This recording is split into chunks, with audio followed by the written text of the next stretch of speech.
Like to call to order the meeting, and I would ask Mr. Conforti to lead us in the pledge. I pledge allegiance To the flag of the United States of America and to the republic for which it stands, one nation, under God, indivisible, with liberty and justice for all. Thank you, Mr. Conforti. May I have roll call, please? Vice Mayor Harrington. Present. Councilmember Edwards. Yes. Councilmember Cook. Here. Councilmember Henley. Here. Mayor Agramonte. Here. Thank you. I think we have already done a report on our closed session from earlier, so I don't have to do that. Could I have an approval of the agenda, please? Make a motion to approve the agenda. Second. May I have a roll call, please? Vice Mayor Harrington. Aye. Councilmember Edwards. Yes. Councilmember Cook.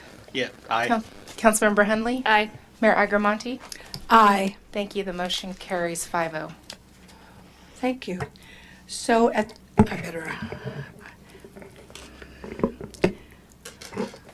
this time, at this time, members of the public may comment on any item not appearing on the agenda.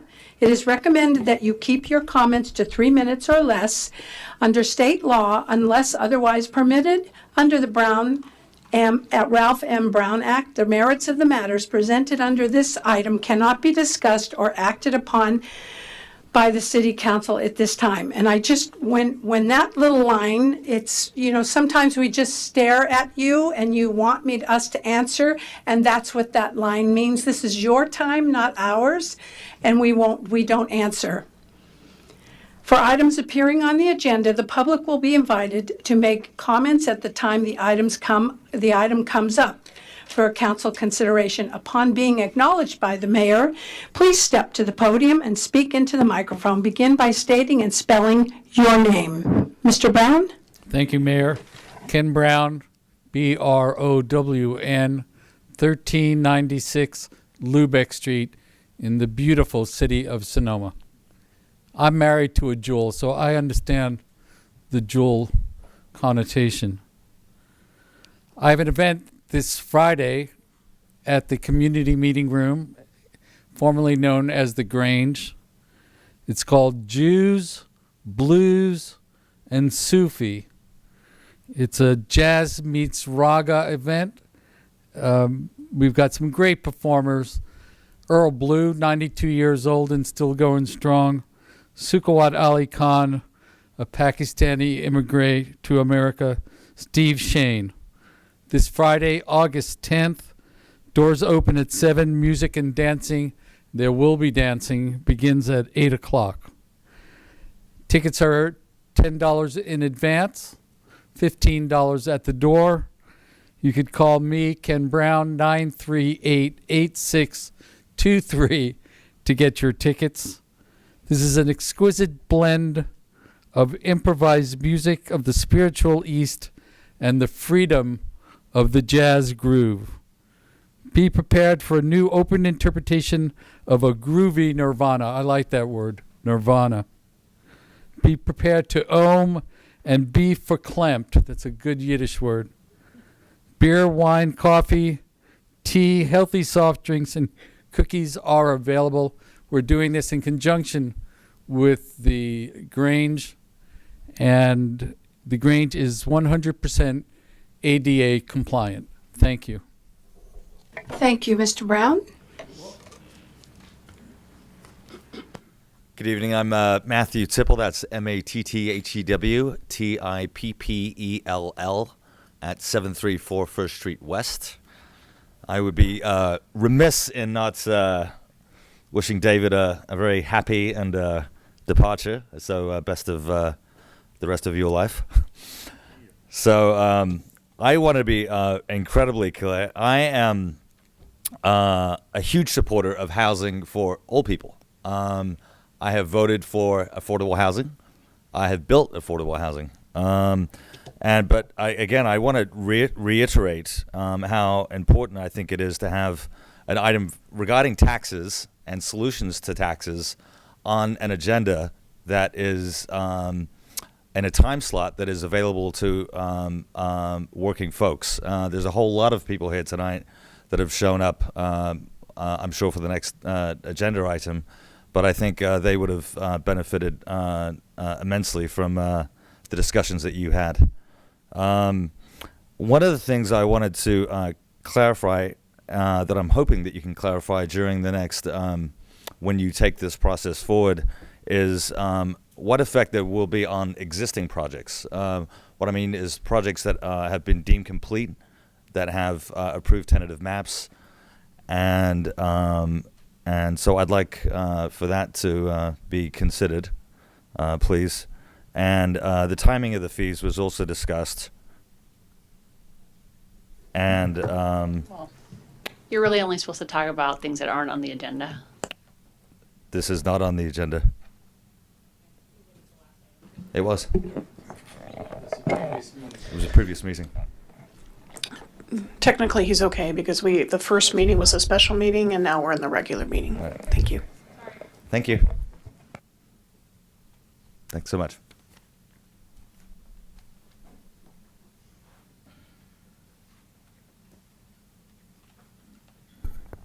Hello, Ann Colachidas, Colichidas, 14 Hacienda. And today I'm here representing the Sonoma Valley Housing Group.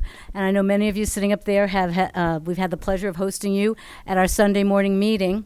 And yesterday, the Sonoma Valley Housing Group has endorsed Proposition 10, the Affordable Housing Act, repeal Costa-Hawkins. And we join some some other groups such as the California Nurses Association, CalFed, and also the California Democratic Party. So you can see there's a shift, a sea change in political will here to get this done, since this California Assembly, the legislature, couldn't get anything done this year. Our endorsement is part of an ongoing campaign we've had, probably starting here in 2015 when we declared a housing state of emergency.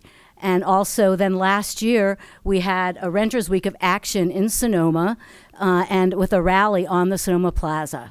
So this endorsement is just a natural progression of this ongoing campaign. And we urge this council to please get on board to endorse Proposition 10 so that you will finally be able to make some decisions about rental housing in Sonoma. Thank you. Thank you very much.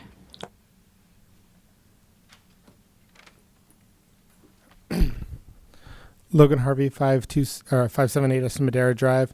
So I absolutely support the council endorsing Measure 10, and I'm going to read your Renters Week of Action proclamation to remind you of what you passed.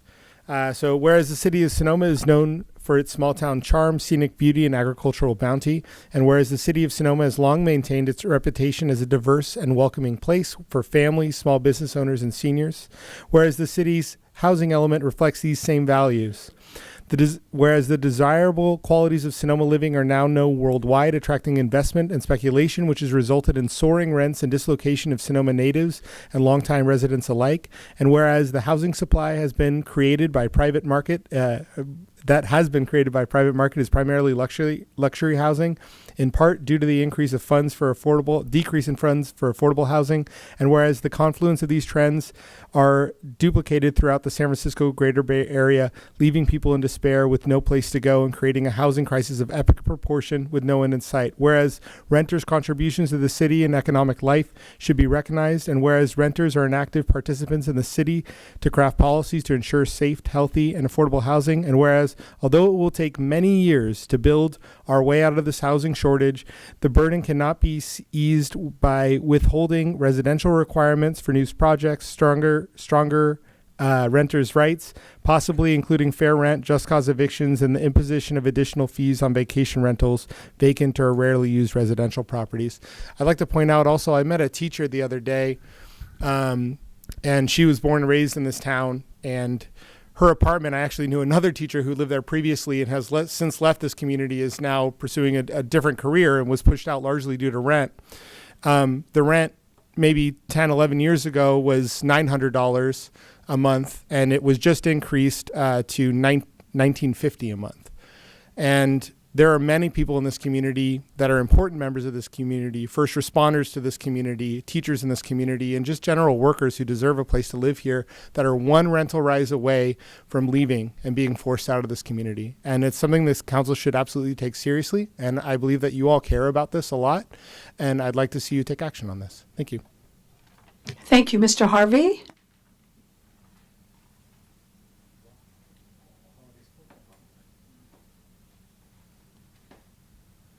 Excuse me, I thought I was waiting for Ken. Fred Allebach, FRED, ALLEBACH, 19550 8th Street East. And I'm with the Sonoma Valley Housing Group. And I would also encourage you to support Proposition 10 and repeal the Costa-Hawkins Act. I'm very proud to be associated with Ann in the Sonoma Valley Housing Group. She's somebody who's very active in the housing issues and in her particular segment of the manufactured homes housing situation here in the Valley. Somebody of some real stature who's made a big difference. And the people in the Sonoma Valley Housing Group really care about this. And so I'm really glad to just come up behind Ann and support that, because I know it's something that she's really working on. And there's serious housing squeeze on. Everybody knows it. It's in the news every day that middle class is like, 100 or low rent is $110,000 some dollars in San Francisco. So it's just really gotten outrageous. And renters need help. There's a big squeeze on. And so something needs to be done for help for renters. And so it would be a small symbolic gesture for the council to support Proposition 10 so that it would allow renters to have a little bit of a tool to keep their stake in the community. Sometimes I feel personally I've gotten more and more scared of being displaced. Who knows what would happen, but I feel like I'm a limpet on a rock on the beach. And so like when a wave comes on and displaces one of those little shells that is stuck on a rock, then you're gone. You're not going to be able to be attached again.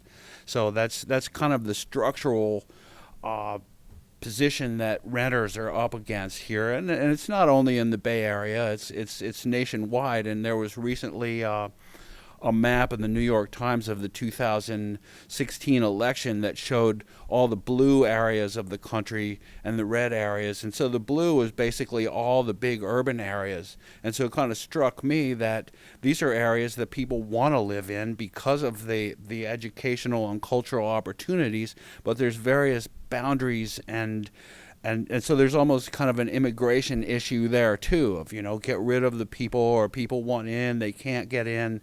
And so these are renters. At the level of the United States, you have immigrants, undocumented immigrants, and in the blue areas you have renters. And so renters are in the threat of being displaced just because they can't stay in. So after having said all of that and wanting to support Ann and seeing that I've got 9 seconds left, I would encourage you to support Proposition 10. Thanks very much. Thank you, Mr. Allebach.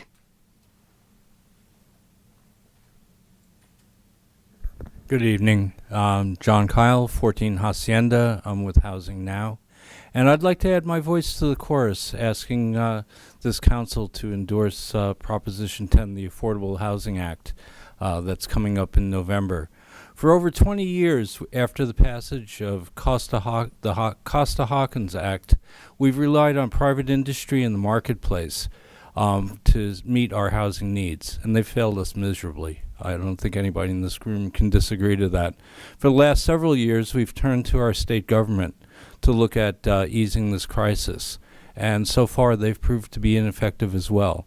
With the Proposition 10, the Affordable Housing Act, in November, it's going to finally let us, that is our local communities, actually look at what we need right where we live and adjust our housing policies and our regulations to promote and to relieve the kind of pressure that is causing this housing crisis. And so, like I said, the act itself only gives the local governments that we all live in the latitude to employ a number of different tools to satisfy what the needs are in that community. It does not impose anything from above. It just unshackles us to be able to do what we need to do to solve the problem right here in Sonoma. Thank you very much. Thank you, Mr. Kyle.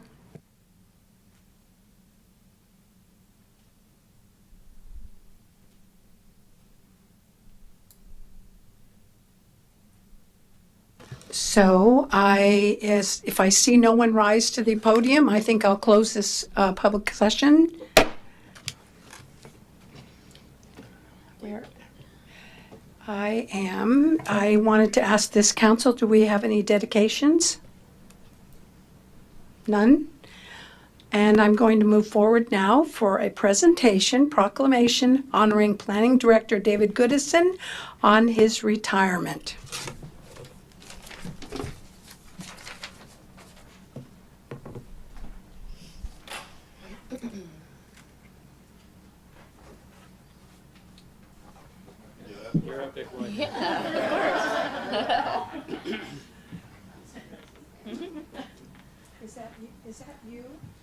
Is that you, David?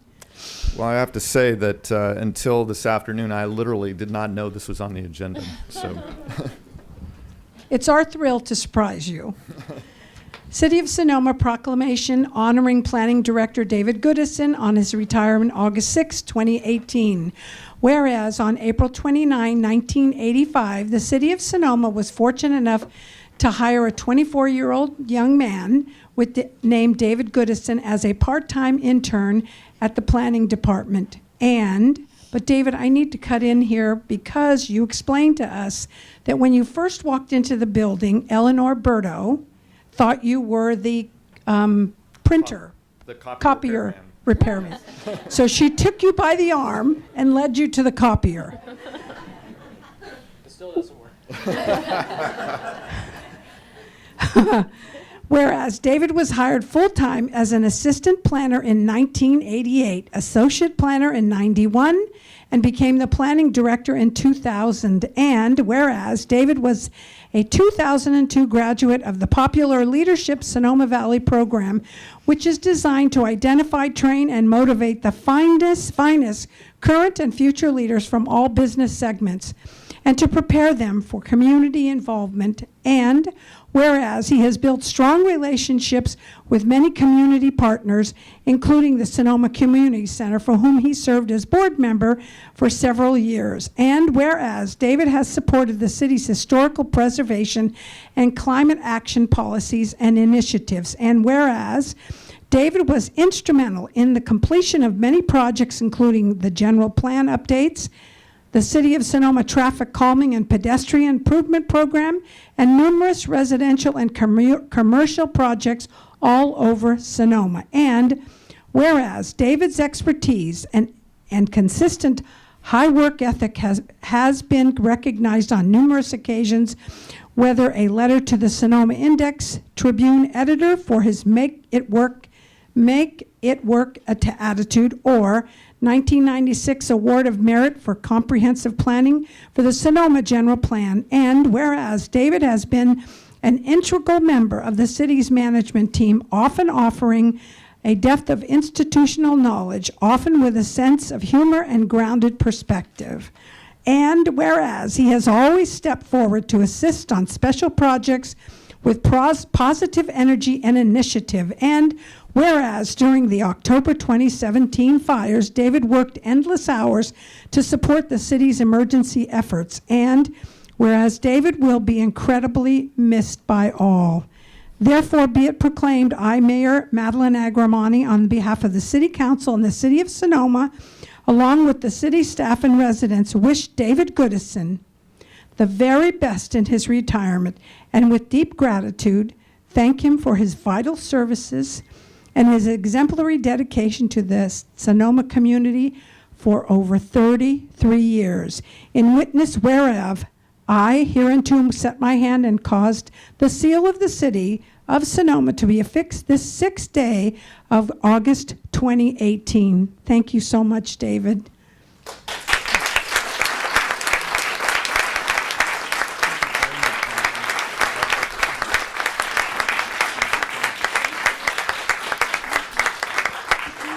Would you like to say a few words? I'll keep it short. That was extraordinarily kind, and I truly appreciate it. And it's really just a long way of saying that I am a very fortunate person. I've been very fortunate to be in this community. I've been very fortunate to have the job that I've had. I've been very fortunate to work with the people that I've worked with in the public, on the staff, and on the city council.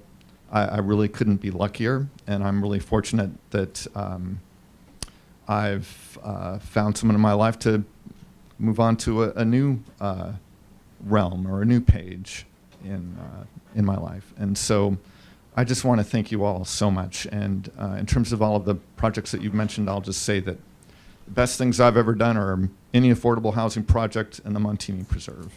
And again, I'm just grateful to have had the opportunity to work with a lot of people on all of those projects. And lastly, I just want to say that through the years,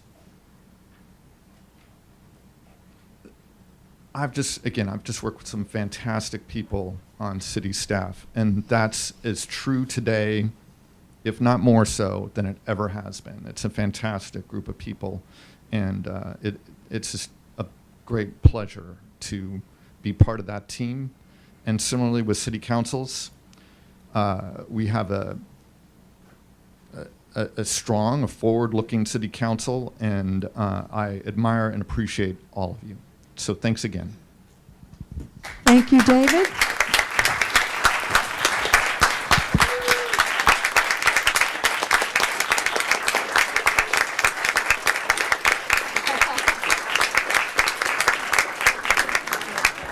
So I think, David, you look very, very young. I think you're going off to Palo Alto or something to work. I'm not sure, but I know they have good employee packages. Thank you so much, David.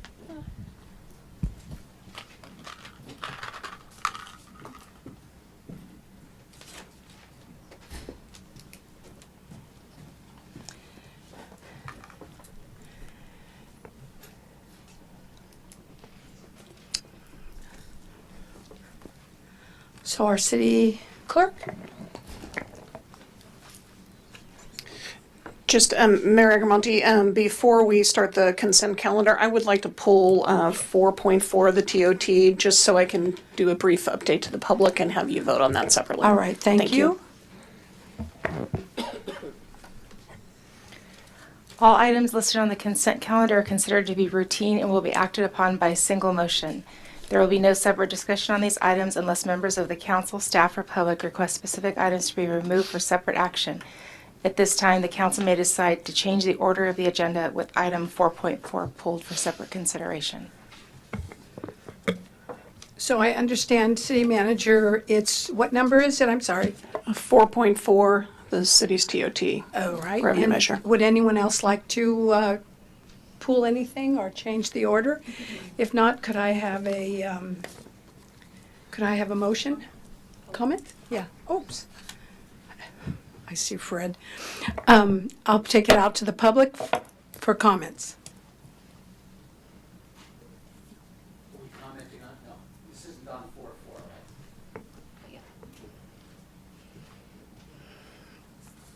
right? Oh, no. So what I'm asking the public, of course, is if you want to take anything out of order. I think our city manager asked to take 4.4 out of order. So there is no request from the public. I'll bring it back. And what's the pleasure? I'd like to make a motion to approve 4.1, 4.2, and 4.3 on the consent calendar. Second. May I have a roll call, please? Vice Mayor Harrington? Aye. Councilmember Edwards? Yes. Councilmember Cook? Aye. Councilmember Henley? Aye. Mayor Agramonte? Aye. Motion carries unanimously.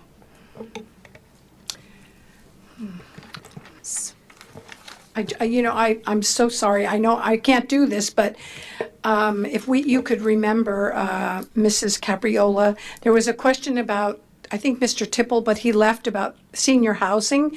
And if you might, could you just draw people, their attention to the website that has that vintage project on it? And it's a senior project, am I right? So I apologize, I made a note here and didn't get back to it. So on the city's webpage, we have pages called, we have a location called Development Projects, and any current development project, large scale, is listed there. So members of the public can get updates. There is a Vintage Park project, which is I'm going to turn to David because he is more intimate, describe. It is a senior complex. So let me have him describe it. Well, it has two components. It has a senior care facility and also 27 senior apartment units. Thank you so much. And at this point, are you moving forward, Mrs. Capriola, or do we go out to the public? I'd like to give just a brief update. So as Okay, council thank you. knows, on July 23rd, council adopted a resolution to put before the voters an increase in our transient occupancy tax. This is our hotel tax, to place that on the November 2018 election.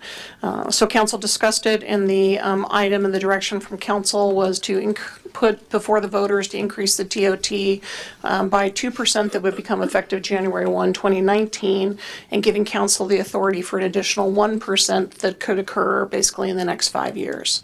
So when we turn that ballot language and the resolution, the ordinance, into the Register of Voters, they contacted us back and said they really felt that the ballot language should contain language that communicated the duration of the transient occupancy tax. And so after conversations back and forth with legal, while we weren't necessarily sure it was required to be super safe, it just makes sense to do it. So basically we are adding a word, just the word ongoing, to the ballot language that will be before the voters to provide that clarity. And so that is the reason that is before you. And so I'm asking council, and the reason I pulled it because council was unanimous in their support of this. So this is really what I would call technical clarification required by the Register of Voters, but I thought it was important to be able to communicate that publicly. And so we're asking you to withdraw and rescind your resolution 50/2018 and adopt same resolution except adding the word ongoing to the ballot language, and also instead of just Sonoma, the ballot language will say City of Sonoma for additional clarification, and otherwise the rest of the language remains the same. So be happy to answer any questions, and that was the reason for the change. Right, you will need to take two actions. You'll need to adopt a resolution to withdraw your prior action and then adopt a new resolution, and that's the cleanest way legislatively for us to do this.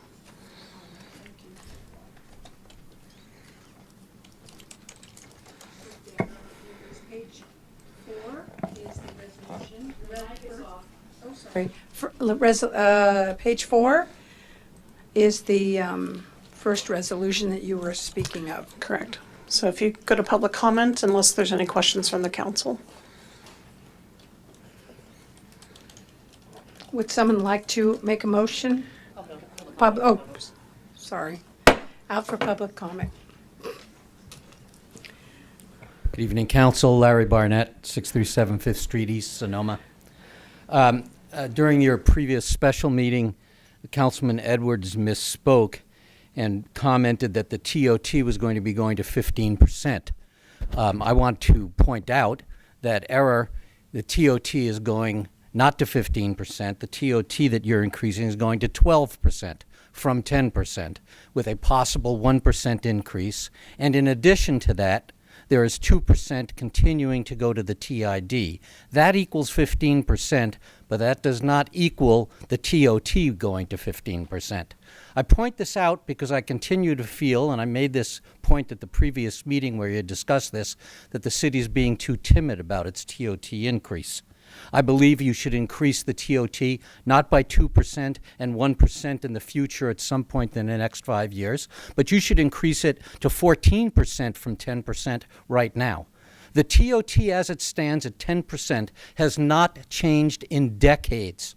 You have some ground to make up. You have lost an opportunity to generate additional revenues for the city that other cities have taken. Now, the only city that I know of that's done what I'm proposing is the city of Healdsburg. But I don't think Healdsburg has anything on Sonoma.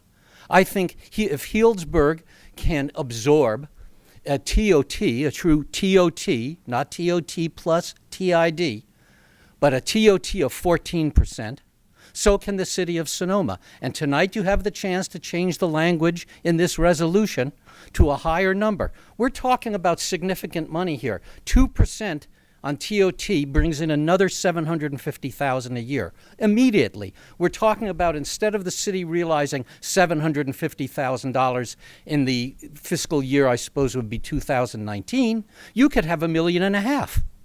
Now, I don't understand, given the pension crisis you're facing, the possible exposure on water issues, and the other expenses that the city manager has delineated for you as to the challenges financial for the city, why you would be so reluctant to essentially put in place what I feel for the citizens of Sonoma is a painless tax.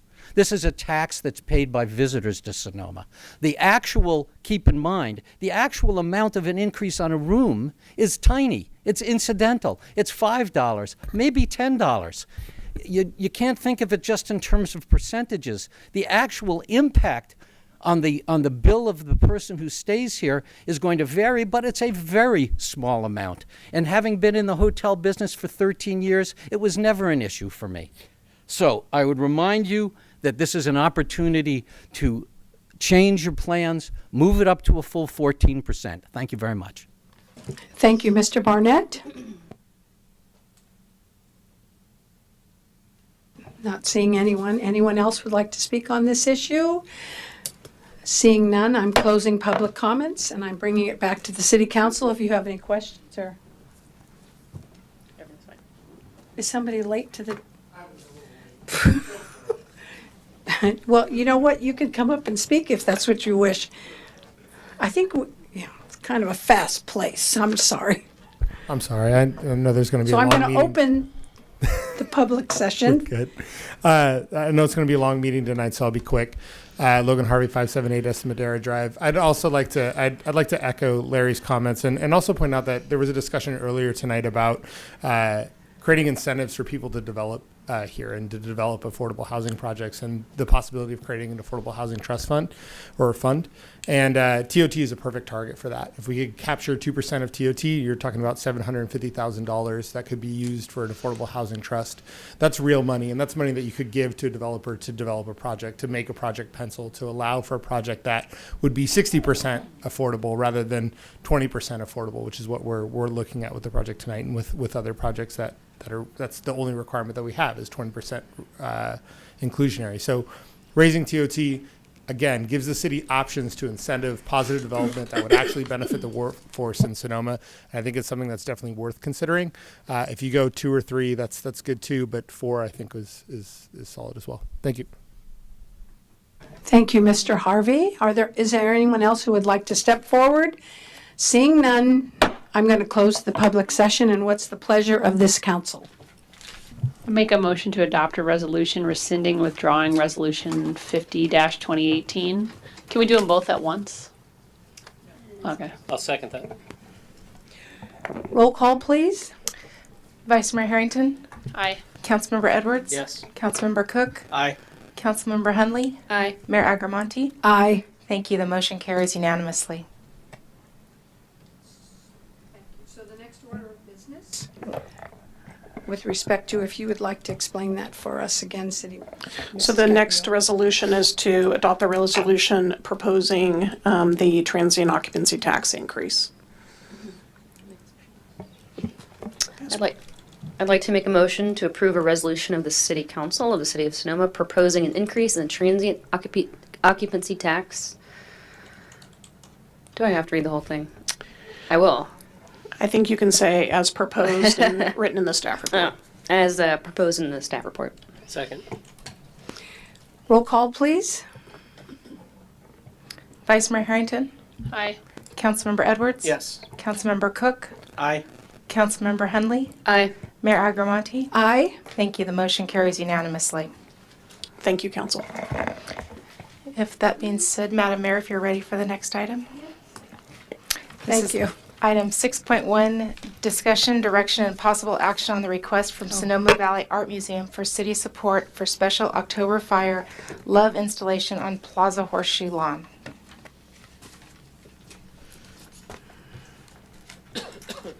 Oh, I'm sorry, yes. Thank you, Mayor Gramonte, council members, members of the public. So pleased here today to talk about another opportunity for the city to continue its partnership with the Sonoma Valley Art Museum. As you know, we've had some lovely art on the plaza for the last 2 years. And the Sonoma Valley Art Museum is looking at a special exhibit focused on artists and art from the fires. And as part of this, they have an opportunity to bring a sculpture from Ms. Laura Kimpton. It's called what I'm informally calling a love sculpture. The sculpture, the request from the Art Museum is to see if the city would be willing to place it on the horseshoe as part of really from September through December. The sculpture is about 6 feet tall and 20 feet wide. It comes with kind of inside lighting, so it can be lit different colors. And as council knows, last year as we went through the recognition and appreciation ceremony after the fires, the theme the city chose was the Love in the Air theme. And so we had our Love in the Air heart in front of City Hall. And this is an idea brought by the museum that would have a different kind of feature and sculpture in front of this horseshoe. And we have talked about different ways to install it to minimize the impact on the grass and some of that as well. So the request for you tonight, and Linda Keaton is here to speak to you as the executive director and answer any of your questions. But there is looking for a resolution, your approval to approve the installation, authorize the city manager to waive any fees and work with the art museum on the best installation for both safety, security, and to minimize the impact on the lawn. Condition that the art museum would repair the lawn or any damage, and authorize the lighting of the sculpture at night, and then authorize myself to execute any contracts and take any other actions necessary to implement this temporary installation. So if it's a pleasure of the council, I would ask Ms. Keaton maybe to come forward and speak, and then she can answer any questions you may have as well. First off, I want to thank the council for considering this matter. And I want to thank city staff for moving with great agility on this. This was a concept that came together very quickly. The museum was very moved, as we all were, by the community's response during the fires and then the resilience of the community after the fires. And as we were thinking about how to commemorate, how to have a community celebration, honoring our solidarity during the fires, we started working on an exhibition concept called From Fire, Love Rises. And these are shared stories from the artist community. And we've been very fortunate to engage some really wonderful and collaborative artists during this process. And one of them was Laura Kimpton. She will have a piece inside the museum, and she came to us and offered to actually ship her love sculpture, which is now in Fire Island. She's going to ship it in September, and she offered to install it in the horseshoe in memory of the fires and the community's response. So we're very pleased to bring this proposition to the council, and we hope that you will consider it. Thank you so much. And maybe council, just one other thing I would add that part of what the museum did also was reach out to the Sonoma Valley Visitors Bureau, that you know that they do the annual lighting in the plaza. And so the question really was how would that interface, and they've talked to, and they've looked at it and were supportive and thought it would be a nice addition. So there's there's no issue there. Thank you. Rick, do you have I have a couple questions. One, so you are having an exhibit at the museum. What's the dates of that exhibit going to be? It opens September 28th, and it will run through January 6th or 7th. Okay. And the other question is, I believe Paradise Ridge Winery in Santa Rosa Right. that had fire damage, they didn't have this version, but they had a bigger version. Is They this had one the same size or a little bit smaller? It's a little bit smaller, but it's the same artist, and that was the inspiration for the Love in the Air. Awesome. And it's been to Burning Man, which I've been wanting a Burning Man sculpture for a long time. Right. Not this one, the big one did. Right. Are there any questions from the council or staff? Can you just remind, not that there's too much art, but can you just remind me when the other pieces are going to be removed? They will be removed mid-October. Is that right, Tanya? No. Have our exhibitions manager, Tanya Gayer, here. They've been great, by the way, also. Thank you. Okay, thanks. I think the children love the deer. That would be an understatement. They're all over them. Right.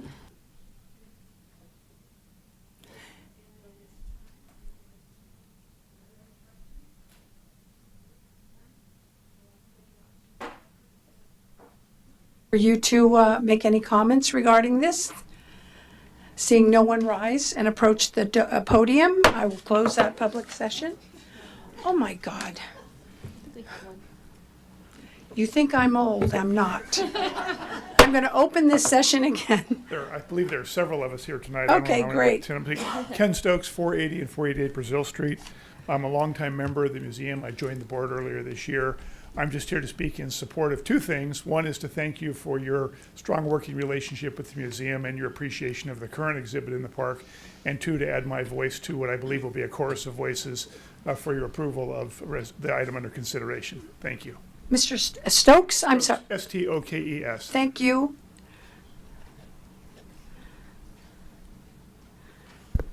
Hi, Lynn Joyner, 254 West MacArthur Street, Sonoma. I'm just coming up here because I love the deer and I'm not a little kid anymore. But I would like to plant a seed and see if you folks would like to try to keep them there permanently. And I think that would be wonderful if we could maybe cut back on the number of bands at the city party next year, which was great this year, but use some of that money along with some private contributions and keep those deer. They belong there. Thank you.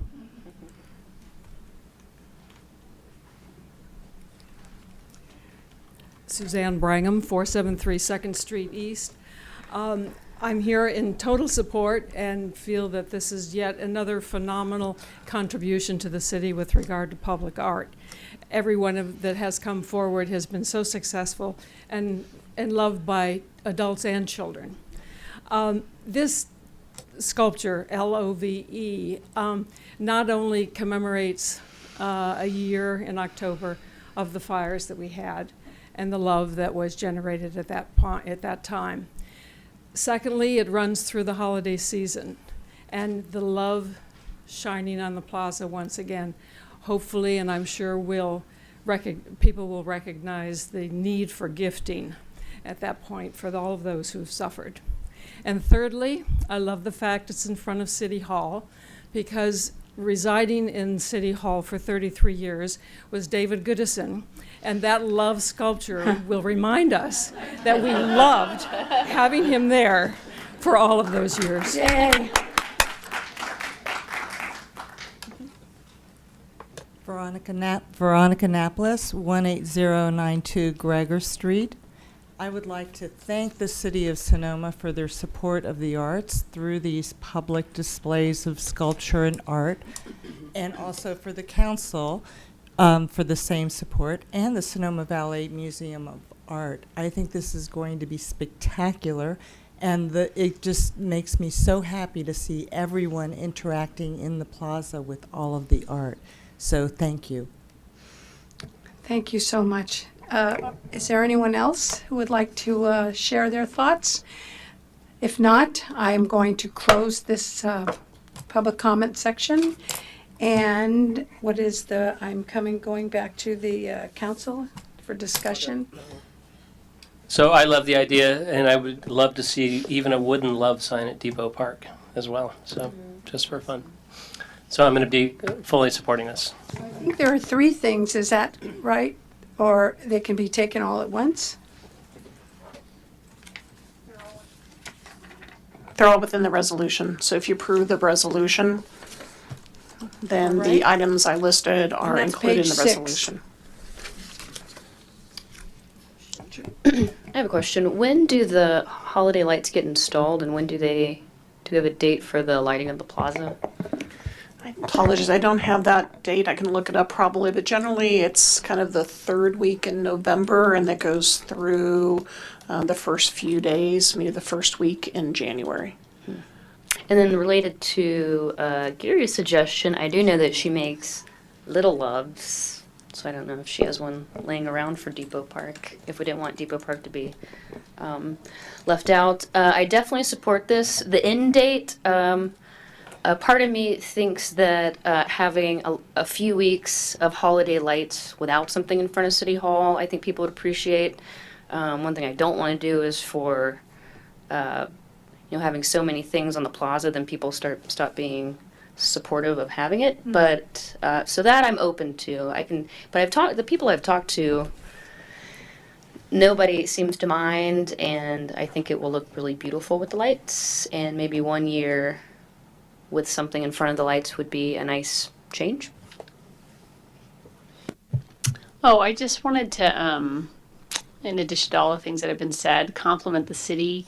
I think rarely do we have a program that sort of just happens and it turns out great, and there's like 95%, 98% positive feedback, and that the following year it just gets better and better. And that I feel like that kind of happened with public art, especially since Kathy got here, and I really enjoy it. I think it's wonderful for our whole town. So I definitely support this, and I hope we keep doing it. And it's great. What a great win for all of us.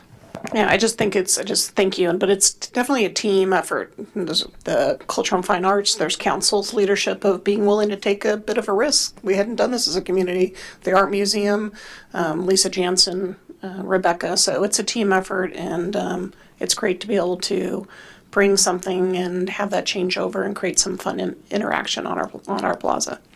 David? I will also be supporting this tonight. I want to thank you because we have a lot of members from the museum. The insulation at the plaza is beautiful. My 4 children love it. They're not climbing on it because my twins are only 1 year old on Wednesday.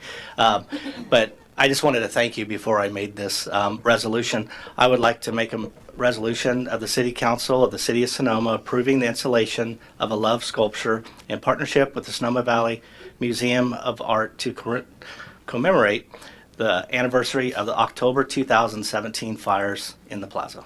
I'll second that. May I have a roll call, please? Vice Mayor Harrington? Aye. Councilmember Edwards? Yes. Councilmember Cook? Aye. Councilmember Hunley? Aye. Mayor Agramonte? Aye. The motion carries unanimously.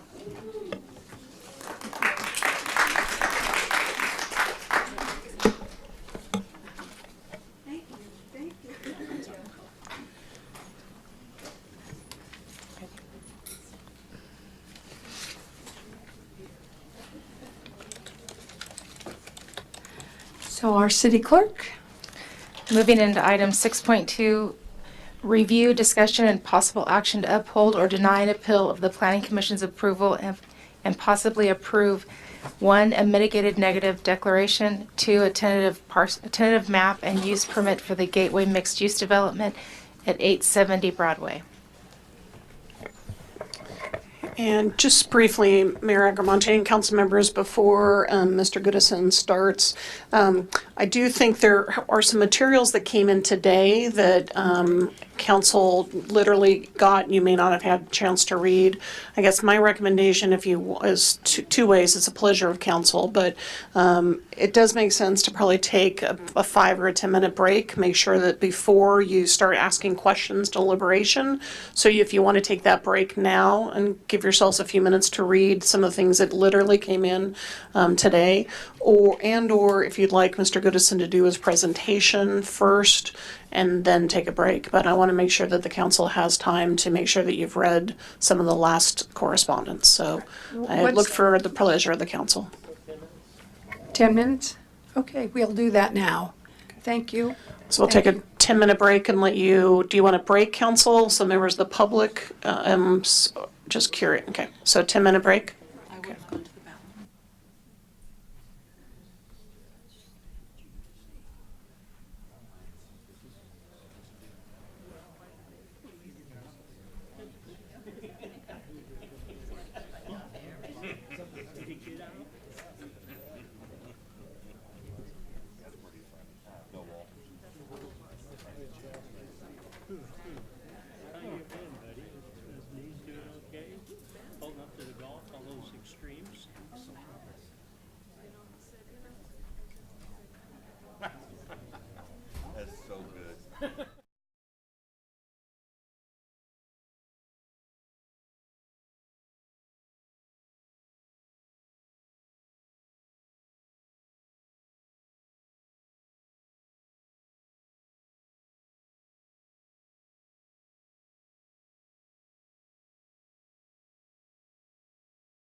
I believe we have we already heard from you, Mrs. Capriola, regarding? Yes, so at this point, we will, if council is ready, having had a chance to read the correspondence, and we will move to David Goodison, our planning director. Thank you, Mayor Agramonte and members of the City Council. Before beginning with the staff report, I wanted to just outline the appeal process, which is following a standard format. First, there's going to be a staff report. That will be followed by an opportunity for questions from the City Council. After that, the public hearing will be opened. The appellants will have up to 20 minutes to present, and then that too would be followed by an opportunity for council questions. The applicants would then have a 20-minute presentation opportunity, followed by an opportunity for council questions. And then public comments would follow with, again, under just the council standard protocol, comments typically being limited to 3 minutes. After the close of the public hearing, the council will deliberate and provide direction on the issues raised in the appeal. So that's the process that we'll be following tonight. All right, now to begin with the item. So I'd like to just start off by talking about the subject property a little bit, although I know that we're all pretty familiar with it. It's a 1.86 acre site located at the corner of Broadway and MacArthur Street. It's been used for auto sales, rentals, and repairs since 1925, but that use closed in 2011. Development on the property today consists of a 6,000 square foot showroom, a 3,000 square foot building with the appearance of a barn that has been used for storage and as an automotive paint shop, and a wood frame garage building. Large portions of the site have been paved for use as vehicle display areas and storage. And so here's a closer look at the property, and this slide shows it at least in 2011 or possibly earlier, because it shows how the property was used as a auto sales and rental area, and that also included an opportunity for truck rentals. And you can see vehicles parked in the creek setback at the corner of the property. Adjoining uses include a mixed-use development to the north. To the south, across MacArthur, is the MacArthur Place Hotel. To the east, there is a duplex and a city-owned open space preserve. And to the west, across Broadway, there's an apartment development and commercial uses. This property has a general plan designation of mixed use and a corresponding mixed use zoning designation. In addition, this site is located within the historic overlay zone, and the northeast corner of the property lies within a creek setback area associated with Nathanson Creek.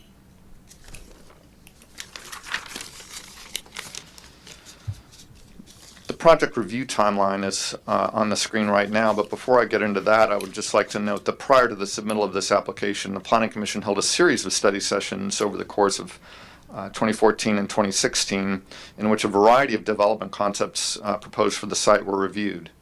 For example, in October and November of 2014, the Planning Commission conducted study sessions on a mixed-use proposal addressing both the subject property and the property across the street at 899 Broadway. That development concept envisioned a 36-room hotel, a food-oriented commercial component, 15 apartment units, and on-site parking, along with an off-site parking lot at 899 Broadway operated by a valet service. There were a lot of concerns about that proposal in terms of parking adequacy and traffic impacts, and so in response, a revised alternative was presented to the Planning Commission in which the hotel component was eliminated, and the 870 Broadway site would have been developed with 20 townhomes and an expanded culinary promenade, along with 7 live-work units. The 899 Broadway site would have been redeveloped with 10 townhomes and a small retail space. That proposal, too, provoked significant concerns regarding building mass, intensity of use, parking adequacy, and conformance with the design guidelines for the Broadway corridor, and it was ultimately withdrawn. Subsequently, the property owner brought in a different development team, this time with a focus on a purely residential proposal featuring 22 to 30 multifamily residences. 3 iterations of this concept were reviewed by the Planning Commission over the course of 2014-2015, but it too was ultimately dropped because many planning commissioners felt that the mix of unit sizes was overly weighted towards larger units, and several members of the Planning Commission expressed their preference for a project having a commercial component. While none of these concepts proceeded to the application phase, the directions from the Planning Commission that emerged from those study sessions were used to guide and inform the components of the current proposal. So that brings us to the project that's under review right now. An application for this project was filed last August. It was subsequently determined by staff that the project was subject to environmental review pursuant to CEQA. Various studies were commissioned and a draft expanded initial study was prepared and circulated for review. While that was happening, a Planning Commission study session was held in September of 2017 when the project as originally proposed was reviewed by the Planning Commission in a study session format. The project returned to the Planning Commission in March of this year following the completion of the initial study and the conclusion of the comment period. So that's when the Planning Commission began in earnest to review the environmental issues associated with the project and revisions to the site plan that came out of the study session comments. No action was taken at the March meeting. The Planning Commission simply provided direction on some issues that it had and changes that it wished to see. So the project returned to the Planning Commission in May of this year. At that time, the Planning Commission reviewed a revised project that included revisions that were based on comments made in the March hearing. And ultimately, the Planning Commission voted 5-2 on separate motions to adopt a mitigated negative declaration and to approve the use permit and tentative map. And then following that approval, the decisions of the Planning Commission were appealed to the City Council, which brings us to our hearing tonight.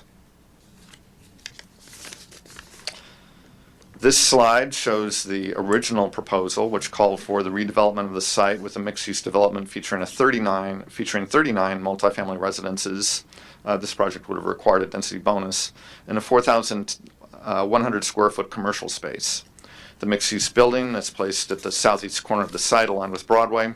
The lower floor featured commercial space and 10 one-bedroom apartments were proposed on a second floor. This building was proposed with a height of 33 feet 9 inches. The remaining 29 residences were proposed to be townhomes. These were grouped in clusters wrapping around the mixed-use building. All were proposed as 3-story structures with a height of 35 feet. At the northeast corner of the site, which lies within a creek setback, the site plan retains that area and would preserve it as a common open space area. Unit sizes range from 486 square feet to 1,458 square feet. So again, that's the first iteration. In this proposal, 2 main access driveways were proposed, one on Broadway and one on East MacArthur Street, along with a secondary emergency vehicle access on East MacArthur Street. Total of 93 parking spaces were proposed under this concept. The next iteration of the project, which was reviewed by the Planning Commission in March, modified the circulation plan by eliminating the driveway connection to Broadway. And so under this proposal, access would be from a connection off of East MacArthur Street at the eastern side of the site with a secondary emergency-only connection also on East MacArthur Street, but closer to the intersection. So in this proposal, the mixed-use building was streamlined. Its height was reduced to 30 feet. The heights of the apartment units fronting Broadway were reduced. In this proposal, instead of apartments above the commercial building, there are 4 condominium flats. The number of residential units was decreased, and the mix of units was altered somewhat.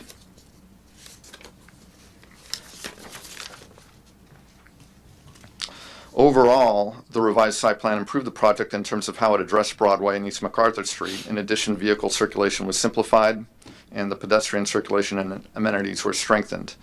But again, the Planning Commission took no action on this iteration of the project because one of the townhome units encroached into the Nathanson Creek floodway, which could not be allowed without a detailed engineering report and associated findings. However, the commissioners did provide feedback on the proposal and requested some additional information, including a context map. And then that takes us to the May 10th site plan that was reviewed by the Planning Commission. Some of the changes are summarized on this slide. 2 townhome units were eliminated. The size of the commercial component was reduced by 600 square feet. The porch of that building now wraps around on the north. All structures removed from the floodway. The apartment units are functionally oriented towards Broadway with porches and front doors facing the street. An uncovered parking space was added, and the project driveway provides a clear separation from the adjoining driveway on the east on East MacArthur Street, including a landscape buffer. This is the iteration of the project that was approved by the Planning Commission, again on votes of 5-2 on separate motions. First, to adopt findings and a negative declaration, and second, to approve the tentative map and use permit subject to conditions. And in these slides, we see different renderings and perspective of the project, including from the corner of Broadway and MacArthur, from East MacArthur Street. These are interior buildings. And these show the transitions of the project on Broadway and on East MacArthur Street in terms of how it relates to adjoining structures. And then lastly, here are some streetscapes of the project with the MacArthur frontage on the top of the slide and the Broadway frontage below. This slide shows the distribution of unit types and sizes. The 8 apartments have a living area of 486 square feet. The 4 flats are at 1,275 square feet. Only 5 of the units exceed 1,500 square feet, and none exceed 2,000 square feet. And perhaps an easier way to look at it is in a chart form. So again, almost 2/3 of the units are between 1,000 and 1,500 square feet, 24% less than 1,000 square feet, and 15% between 1,500 and 2,000 square feet. And then we see the bedroom mix as well. This project features 1 bedroom, 2 bedroom, 3 bedroom, and 4 bedroom unit types. And it's also interesting to compare this project to previous study session proposals. The 2015 proposal in particular, being the most recent, was a 100% residential concept, and in that proposal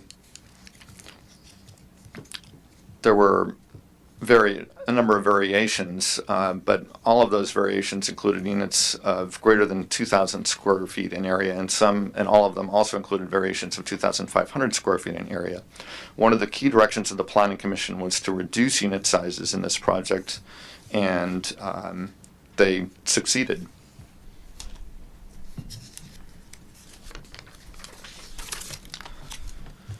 This slide summarizes the project in terms of the standards of the development code.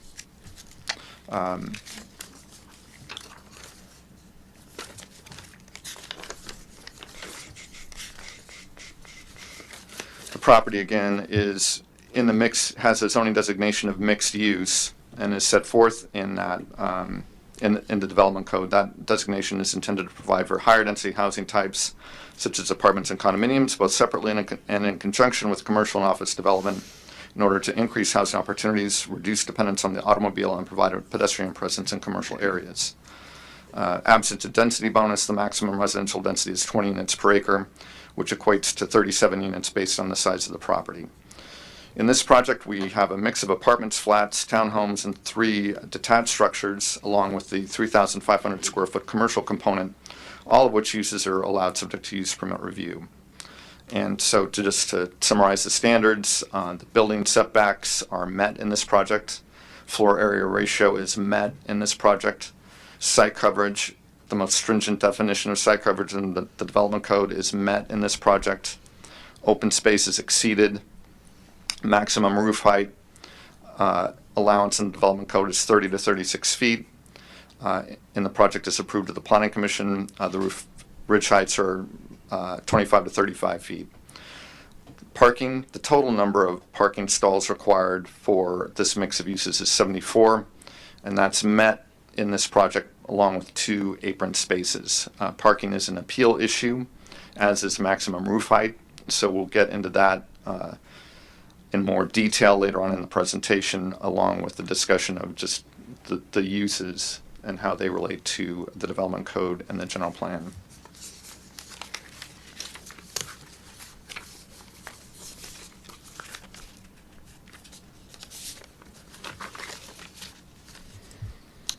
Well, I don't have a slide for it. Before I move on to the environmental review component, I would like to just note that a very thorough analysis was conducted by staff with respect to the consistency of this project with various goals, policies, and implementation measures of the general plan.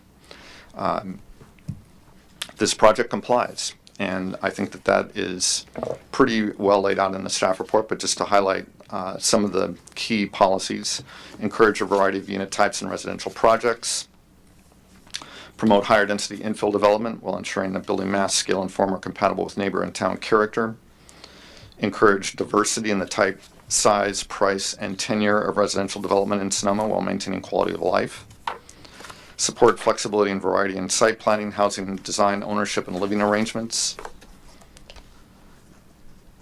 protect and where necessary enhance riparian corridors, require development to avoid potential impacts to wildlife habitat, air quality, and other significant biological resources, to incorporate bicycle facilities and amenities in new development, encourage a mix of use at higher densities, encourage shared and park once parking arrangements,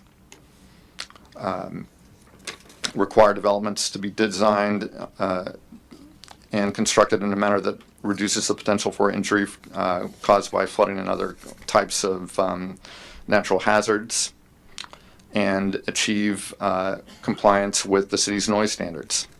The project complies with all of those general plan policies. Several appeal issues are directed at the question of whether the potential environmental impacts of the project have been adequately evaluated. And that question relates to the environmental review process, which is regulated by the California Environmental Quality Act, also known as CEQA. With respect to this process or this law, CEQA is the state's primary environmental protection law. It requires that public agencies analyze and disclose potential impacts of a project on the physical environment, and it does not dictate, the outcome of that analysis does not dictate project approval or denial. In this project, an initial study was prepared, and as part of that evaluation, studies were commissioned addressing a variety of issues, including traffic and noise. This slide summarizes all of the different issues that are addressed in the initial study, as well as the impact conclusions. In the areas of air quality, biological resources, cultural resources, hydrology and water quality, noise, transportation and traffic, and utilities and service systems, potentially significant impacts were identified. But mitigation measures were also identified that would reduce all of those potential impacts to a less than significant level. No unavoidable significant impacts were identified through the initial study process.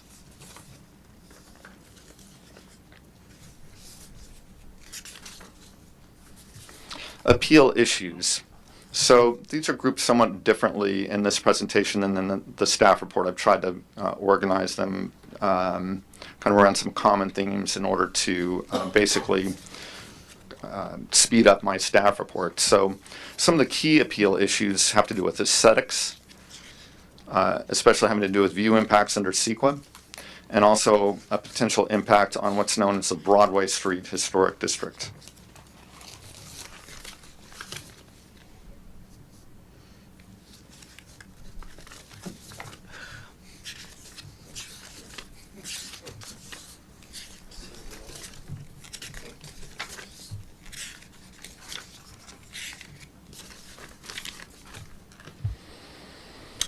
So one of the appeal allegations is that the project is inconsistent with CEQA thresholds having to do with the protection of scenic vistas, and also having to do with ensuring that new development doesn't significantly degrade the visual quality of its surroundings. So those are the CEQA thresholds that are at play. Now, there might be other kinds of design review, design guidelines that the City Council will consider in the course of this project, but right now I'm just focusing on the CEQA question. So with respect to that issue, the factors used in the initial study to evaluate the visual compatibility of the project with its surroundings included compliance with development code standards, consistency with applicable design guidelines, and an analysis of project-specific site design and architecture is related to the visual character of the area. Based on those different code definitions, scenic vistas potentially affected by the project consist of views of the hills to the north and west as seen from adjoining public streets and sidewalks, namely Broadway and East MacArthur Street. So right now today, as shown in this slide, views of the hills to the west across the site through East MacArthur Street, let's go to that slide, are substantially obscured by existing buildings and vegetation. Consequently, construction of the project would not have a substantial impact on a scenic vista and would result in a less than significant impact.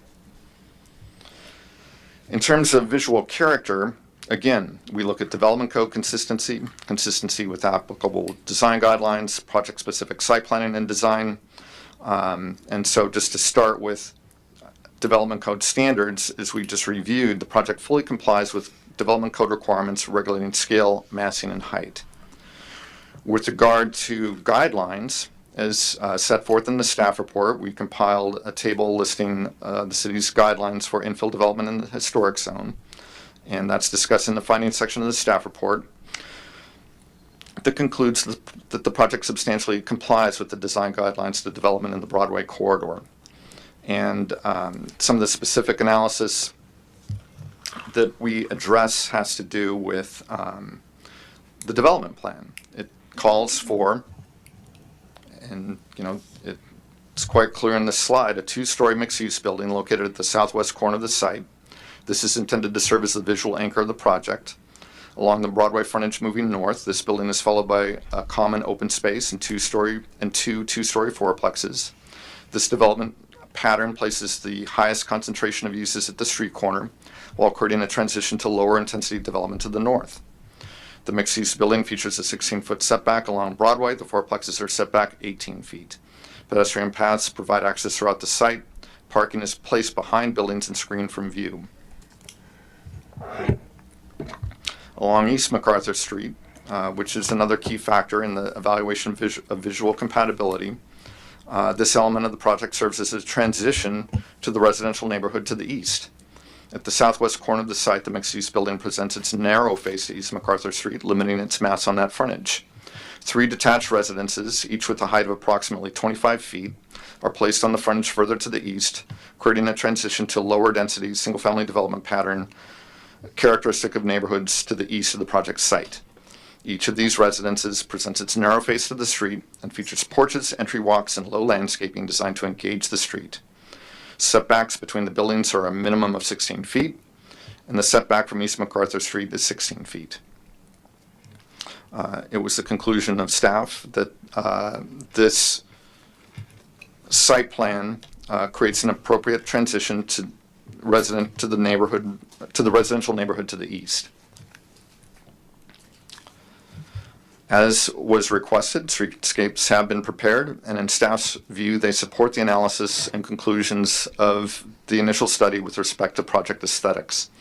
And I would also point out that views from the interior of the site, walking down one of the interior drives within the site, under CEQA at least, there are no CEQA thresholds related to views from the interior of the project. And so they are not addressed in the initial study because they're not relevant to the CEQA thresholds.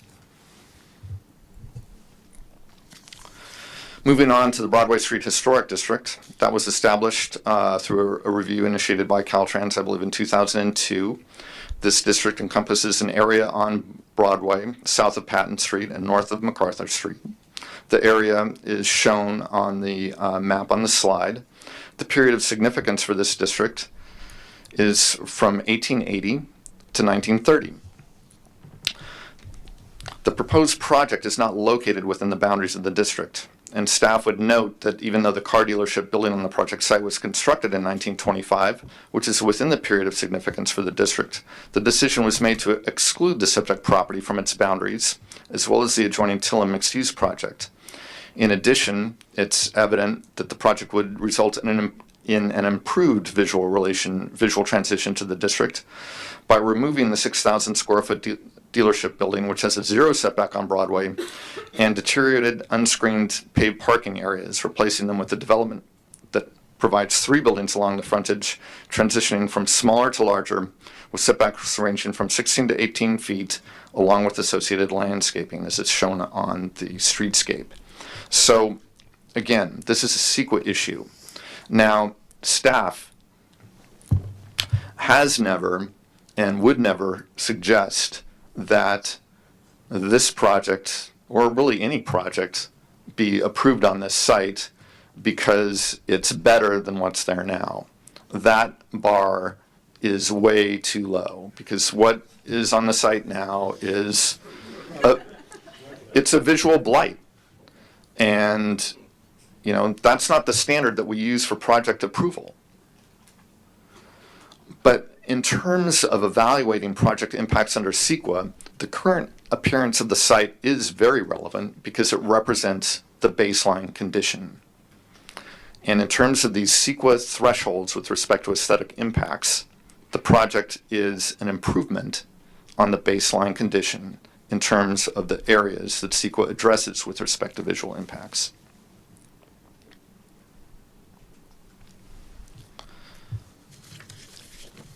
Another set of appeal issues relates to adequacy of parking and potential traffic impacts.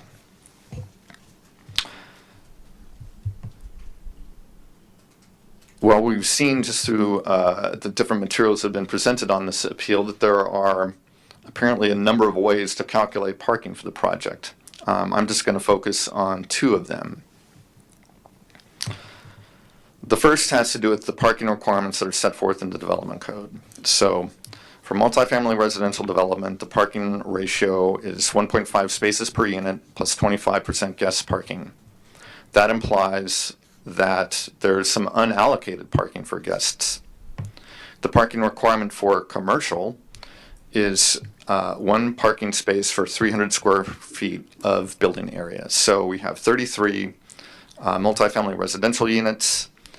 Under our code, it doesn't matter how many bedrooms there are or how few bedrooms there are, it's the same parking ratio.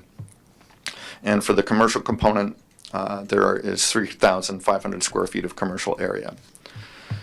So in terms of parking required, at the 1.5 per unit ratio, that represents between 33 and 50 allocated spaces. 25% guest parking represents 12 unallocated spaces. Commercial, based on the area of the commercial component, equals 12 spaces. So that suggests 74 parking spaces, including 24 unallocated spaces. Parking provided, we have 42 allocated spaces for the townhomes because they each have a 2-car garage.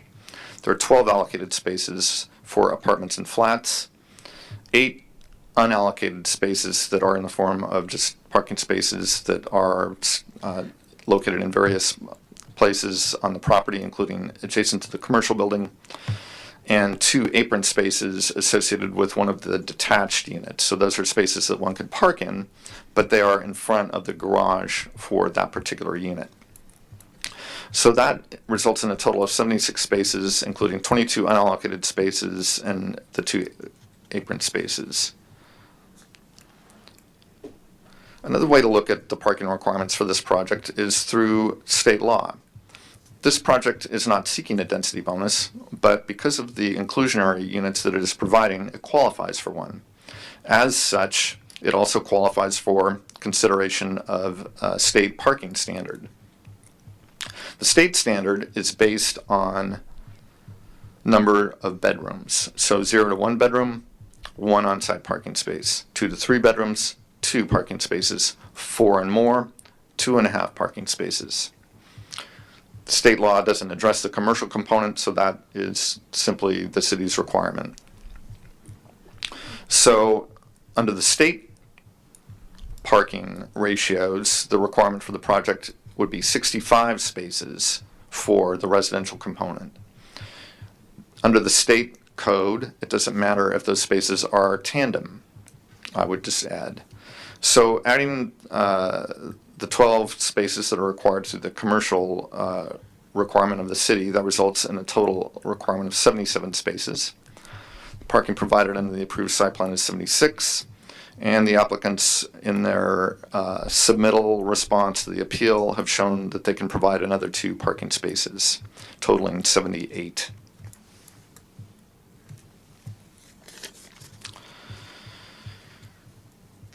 A traffic analysis was conducted as part of the environmental review of this project. The city retained a traffic consultant, W-Trans. They also performed the traffic analysis of the Altamira project south of this one that was reviewed by the City Council earlier this year. And I just wanted to say that with us today is a representative from the traffic consultant, Zach Madeley of W-Trans.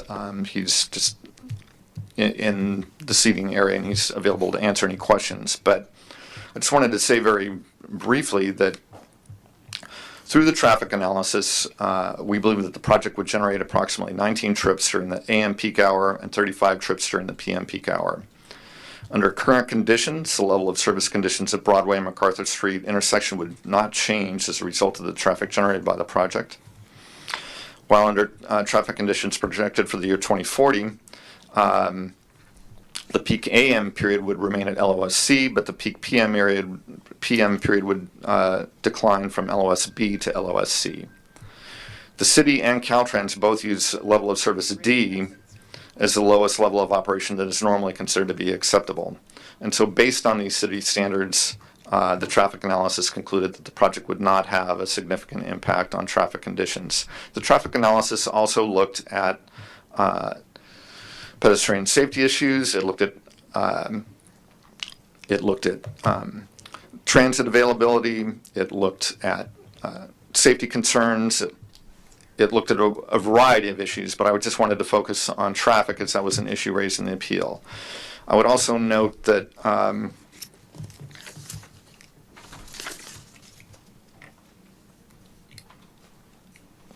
the traffic analysis that is part of the traffic analysis, even though it's not required under CEQA, we also asked the traffic engineers to study the shared parking that is proposed for the project, because it is intended that the commercial parking spaces and unallocated residential parking spaces associated with the project would be shared. And they performed that analysis, and that they concluded that the parking provided by the project under the shared parking model, which uses standard inputs with respect to how parking demand works with respect to multifamily residential and commercial, is adequate. And so that's not just a staff determination, that's a determination by an independent traffic engineer. The appellants have challenged the adequacy of the shared parking analysis that was prepared by the traffic engineer, but at least to my knowledge to date, they haven't actually cited any kinds of arguments or analysis that would contradict it. Another appeal issue has to do with different interpretations related to design guidelines, the mixed-use land use designation, the mixed-use zoning designation, and the regulations in the development code related to three-story development. So, just to begin with, this project meets the setback requirement in the mixed-use zoning designation as applied to the Broadway corridor. That front yard and street side yard setback requirement is 15 feet. The project exceeds that requirement. So what's in dispute is not a requirement. It's a guideline. And there is an important distinction to be made between the requirements of the development code and the guidelines. The guideline in question has to do with infill development in the historic district, and it is all right here on the slide. Under this guideline, well, let's begin with its purpose. It talks about the compatibility of new infill development with, especially when considering larger structures. When new structures are developed adjacent to older single-family residences, there are concerns that the bulk and height of the infill structures may have a negative impact on adjoining smaller-scale structures. So right off the bat, at least in staff's view, there's a question of whether this guideline is even applicable to this project, because it does not actually adjoin any older single-family residences. It adjoins a mixed-use building with an area of greater than 5,000 square feet on Broadway, and it adjoins a duplex on East MacArthur Street. That said, if one wants to apply the guideline to the project, it begins, new development should continue the functional on-site relationships of the surrounding neighborhood. For example, common patterns that should be continued are entries facing the public right-of-way, front porches, and garages and parking areas located at the rear of the parcel. Well, this project complies completely with that guideline. All of the residences adjoining Broadway and MacArthur Street engage the street functionally and in terms of their design. They have front doors facing the street. They have porches facing the street. All garages and parking areas are located in the interior of the property. The next section of that site plan consideration guideline has to do with the front setbacks for infill development. And it states that new infill development should follow either one of the following criteria: equal to the average front setback of all residences on both sides of the street within 100 feet of the property line of the new project, or equal to the average front setback of the two immediately adjoining structures on each side of the new project. Well, again, we run into an issue of applicability because there aren't actually any residences within 100, there aren't any single-family residences within 100 feet of the property lines of this project. We do have the duplex, and we do have the mixed-use development, which does include a residential component. MacArthur project, which is to the east, doesn't actually adjoin because it's across MacArthur Street. So if one were to think of MacArthur Street and the Tillman mixed-use project as the adjoining structures, then you would end up with a setback requirement of at least 50 feet because the MacArthur Place project was developed with its parking towards the front. It's very well landscaped. It doesn't have any issue with respect to the street, but as a hotel project, it's inward looking and it's organized as such. So in staff's view, it would not make sense to apply that kind of setback requirement to this site.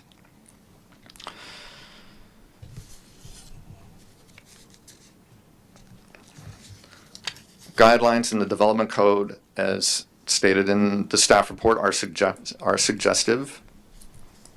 They do play a role in the discretionary review, and that the failure of a project to comply with guidelines may be used by the decision-making authority as a basis for denial. And to approve a project that fails to comply with applicable guidelines, the authority must find substantial reasons exist to justify the non-compliance. So, again, the project doesn't adjoin any older single-family structures. Along Broadway, there are no single-family residences within 100 feet of the site. MacArthur Place is not immediately adjoining.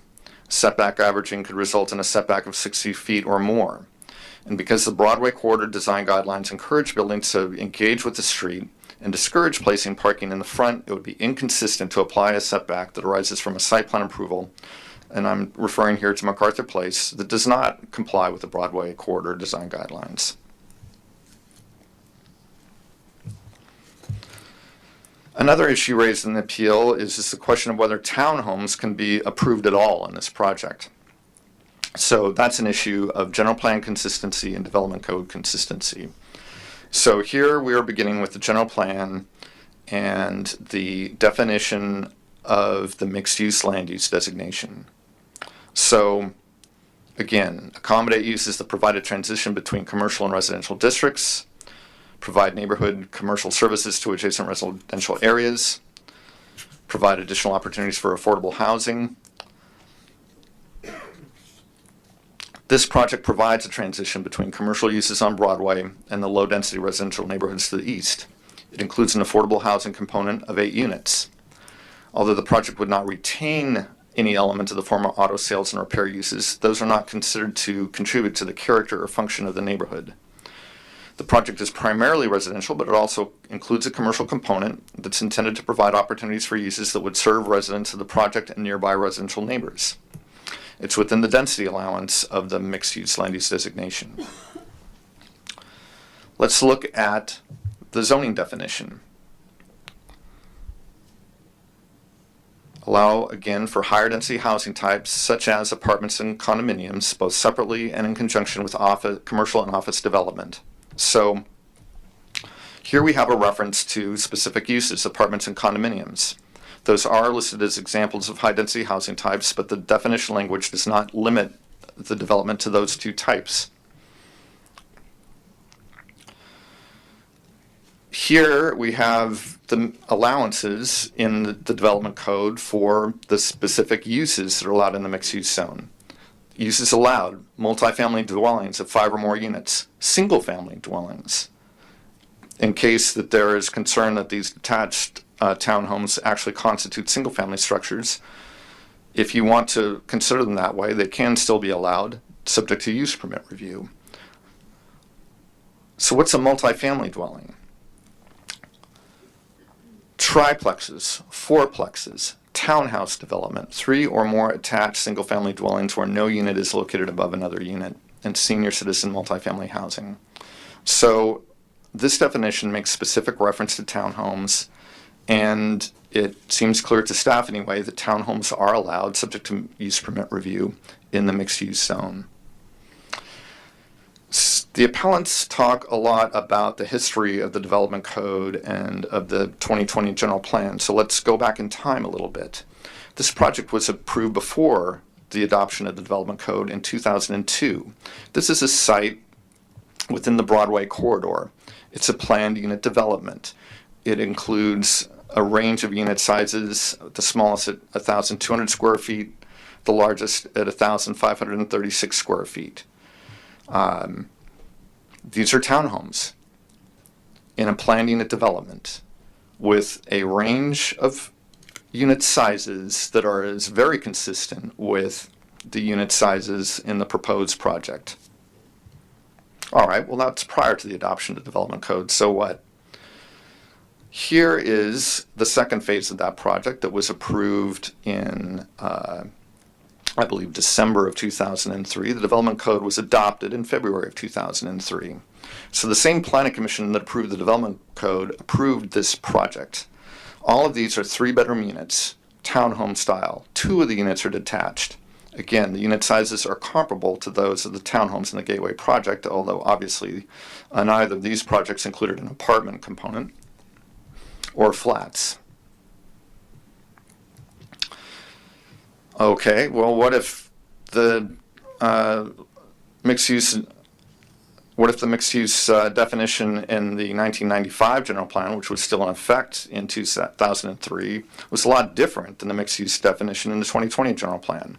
Well, that is a good question, but they are virtually identical.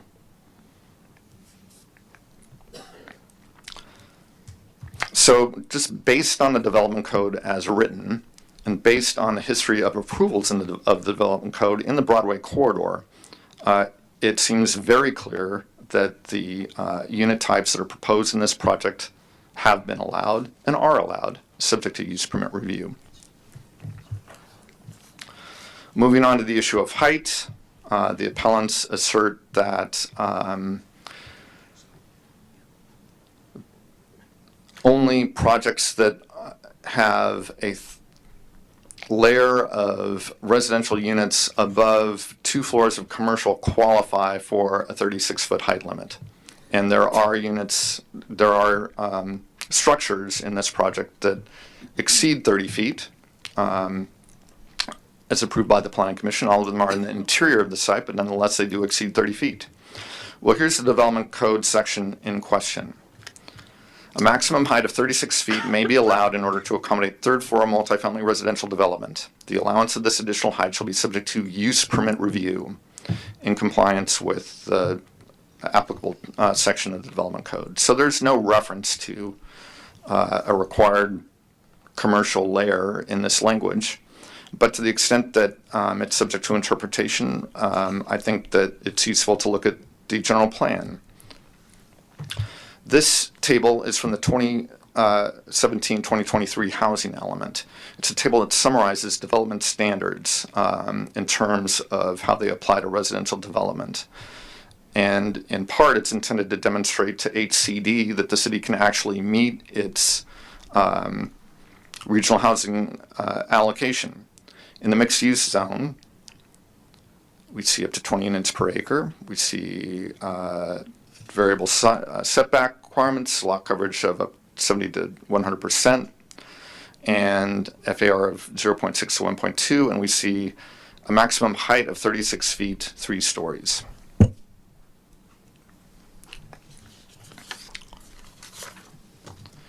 So those are the main appeal issues that I wanted to address in this presentation. There are other appeal issues that have been raised. We've tried to address them in the staff report, and I'm happy to try to answer questions about issues that I didn't cover.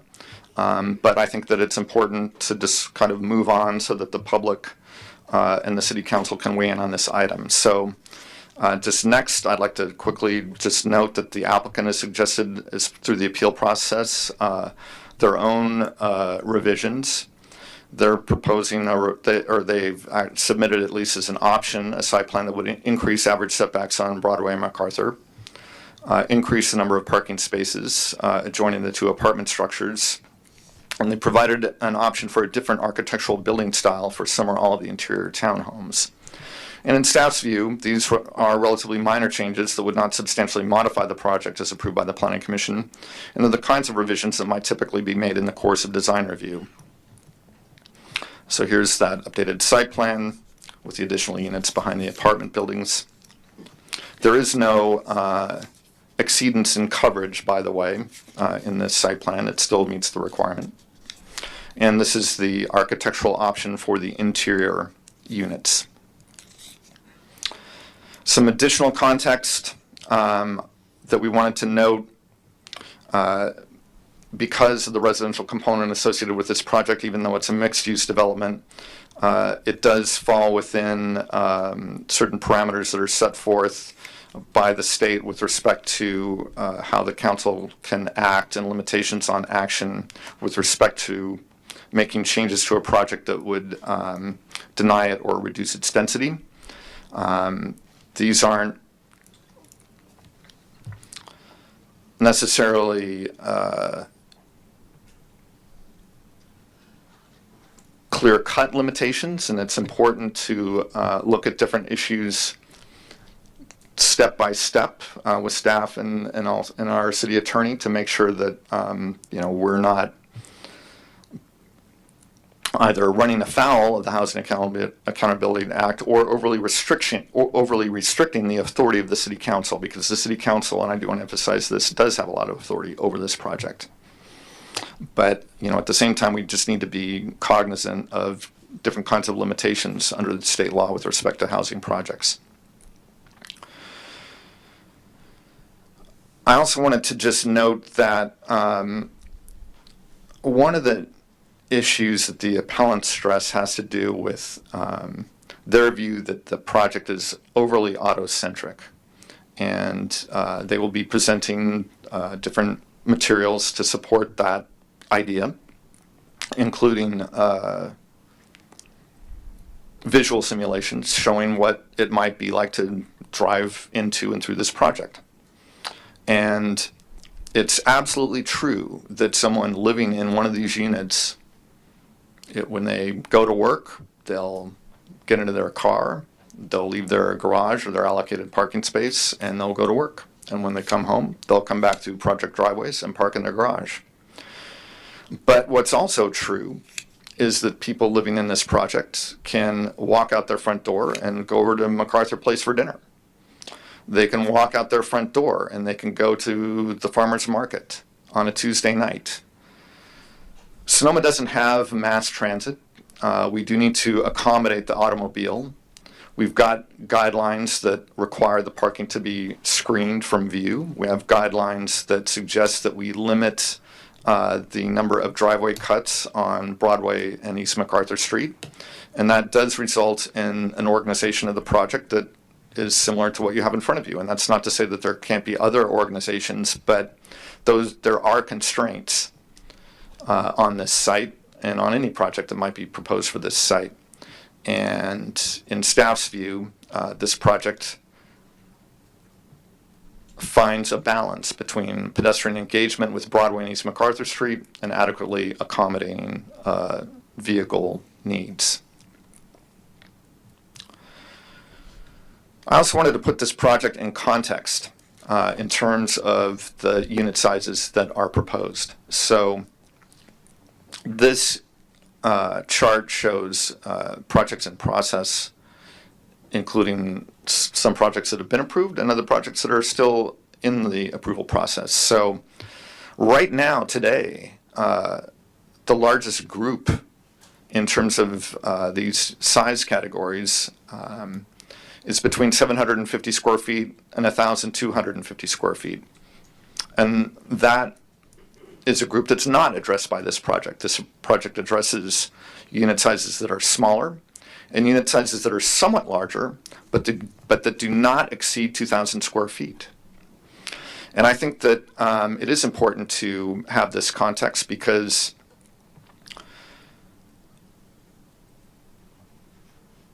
Sonoma has a diversity of housing needs. No one project is going to fulfill all of those needs. And at least in staff's view, having a certain number of townhomes that are 3 or 4 bedroom townhomes isn't a bad thing. And it's not something that really any other project is providing at all. So we don't have a glut of units of this type in the pipeline. I would just like to emphasize that. And this project provides many other unit types as well, and also a large component of units that are 2-bedroom units. So I'd like to just wrap up by stating again that this site has been the subject of many, many different reviews by the Planning Commission spanning a number of different project concepts. And through those reviews, at least from the perspective of staff, we got the following key directions. Emphasize residential, but include a commercial component. Keep to a 30-foot height limit or less on street frontages. Place taller buildings in the interior of the site. Keep parking areas screened by buildings and off of the street frontages. Emphasize pedestrian elements and connections. Focus on smaller unit sizes. Provide a diversity of unit types. This project does all of those things.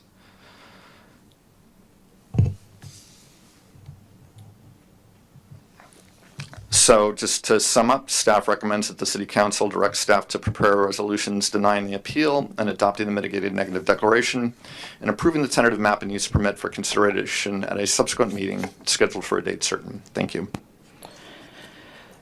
So, Madam Mayor and members of the City Council, if I can just remind you of where we are on appeals in accordance with the city's ordinance.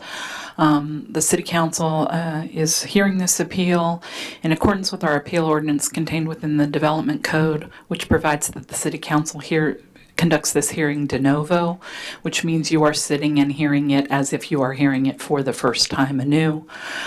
Requires the council to take an action relative to that, but you can take an action based on any information, whether that information is actually contained within the appeal or whether it's information brought up by the council itself, members of the public, etc. So you have the full plethora of options that are at least legally available to you as part of this appeal hearing.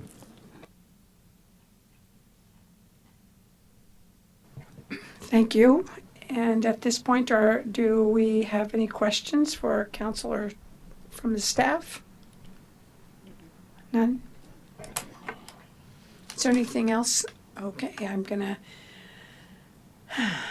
I think we have 3 minutes to receive public comments. Is that right? Well, just to review the appeal process once again, what's next will be an appellant presentation. That's going to be limited to 20 minutes, followed by council questions. The applicant will then have a response period of up to 20 minutes, again, an opportunity for council questions, and then public comment thereafter would be limited to 3 minutes. Thank you for reminding me. So who shall we call up? The appellant? Good evening, Mayor, members of the council. Before I begin, I'd like to actually state that in 1998 or 1988, I joined this community as well, and have shared 33 years of planning experience with David Goodison.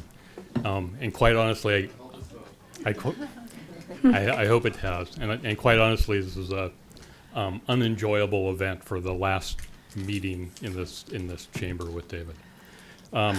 However, good evening, Mayor Agramani and the council members. My name is Bill Willers. I live at 873 First Street West. As the appellants for this project, Victor Conforti and I have a combined experience of 75 years in this community as architects. We seek adherence to the proper review and processing of projects in our community. And one or both of us have been appointed to planning task force committees, Sonoma Citizens Advisory Commission, Sonoma Planning Commission, and have continually participated in this community in discussions related to planning of our community over the last 30 years. We were participants in the formation of the City of Sonoma's current general plan, members of the task force that ultimately formed the city's current development code, and have participated in every housing element, every update of every housing elements in that period of time. Under CEQA, we are considered experts, being architects and being engaged in planning efforts in our community. I know that you received a letter saying that there was no factual basis from the attorney of the applicant on the part of our appeal. The fact of the matter is that as experts in this community and as participants in this community process, we actually probably have a better understanding of the process of planning in our community than the attorney that wrote that letter. We also have advocated continually for higher densities and solutions to our housing needs. We've worked to include them in the new zoning, what was then the new zoning regulation of mixed use in our development code, argued for increasing densities in the zoning designation, and so to provide affordable forms of housing, have supported many higher density and affordable housing projects that met the goals and aspirations of our community as expressed in the general plan and development code. However, not every project rises to the high standard of compatibility that we and many others who live here and visit here value in our community. Victor and I have appealed the approval of the Sonoma Gateway project to you because we believe that the review process of this project was flawed. And it has resulted in an approval of a project that does not satisfy, one, the requirements of the California Environmental Quality Act, but also does not conform with our general plan and development code. On Friday, you received from our attorney, Christine Lawson, a submitted letter to supplement our appeal that describes the deficiencies in the initial study and the mitigated negative declaration in more detail. These deficiencies stem from the fact that the initial study, mitigated negative dec, bases its conclusion no impact or less than significant impact, either on erroneous assumptions or no analysis whatsoever. Who's Christina Lawson? Christine specializes in land use, environmental, and municipal matters. Her clients ask for interpretations of general plans, specific plans, zoning ordinances, subdivision map acts, and CEQA. She's considered a respected authority on the California Environmental Quality Act and its compliance. Christina represents clients locally in the state and federal administration and judicial proceedings throughout California. She's also a former city council member and mayor of the city of Walnut Creek. So she understands what you're having to deal with today as well. She's worked with our city attorney on matters over the last 5 years of planning and appeals like this as well. So she certainly has standing in terms of her interpretation of CEQA and her letter to you, is recognized, or was recognized in 2014 in the Daily Journal as one of the top 20 under 40 lawyers in California. In her letter, she states further that the city cannot rely on the initial study of mitigated negative deck and may not lawfully proceed with the approval of this project because of that. We agree, and we have stated such during the Planning Commission hearings of this project. And during the Planning Commission hearings, I raised concerns that the Planning Commission did not have adequate information to perform or evaluate the review of the impact of this project on the Broadway Historic District. What you've been shown tonight are elevations from Broadway and from MacArthur, showing only the buildings that are in front of this project, that front the streets. You were not shown in those descriptions, nor was the Planning Commission, the 3-story buildings that lie behind them. That 3-story massing is visible from MacArthur and from Broadway, and it has an impact on the historic district that is the Broadway Historic District. And under CEQA, that cultural resource requires a review of a project that may have potential impact upon it. That review was not done, even though it was requested not only by myself, but by members of the Planning Commission.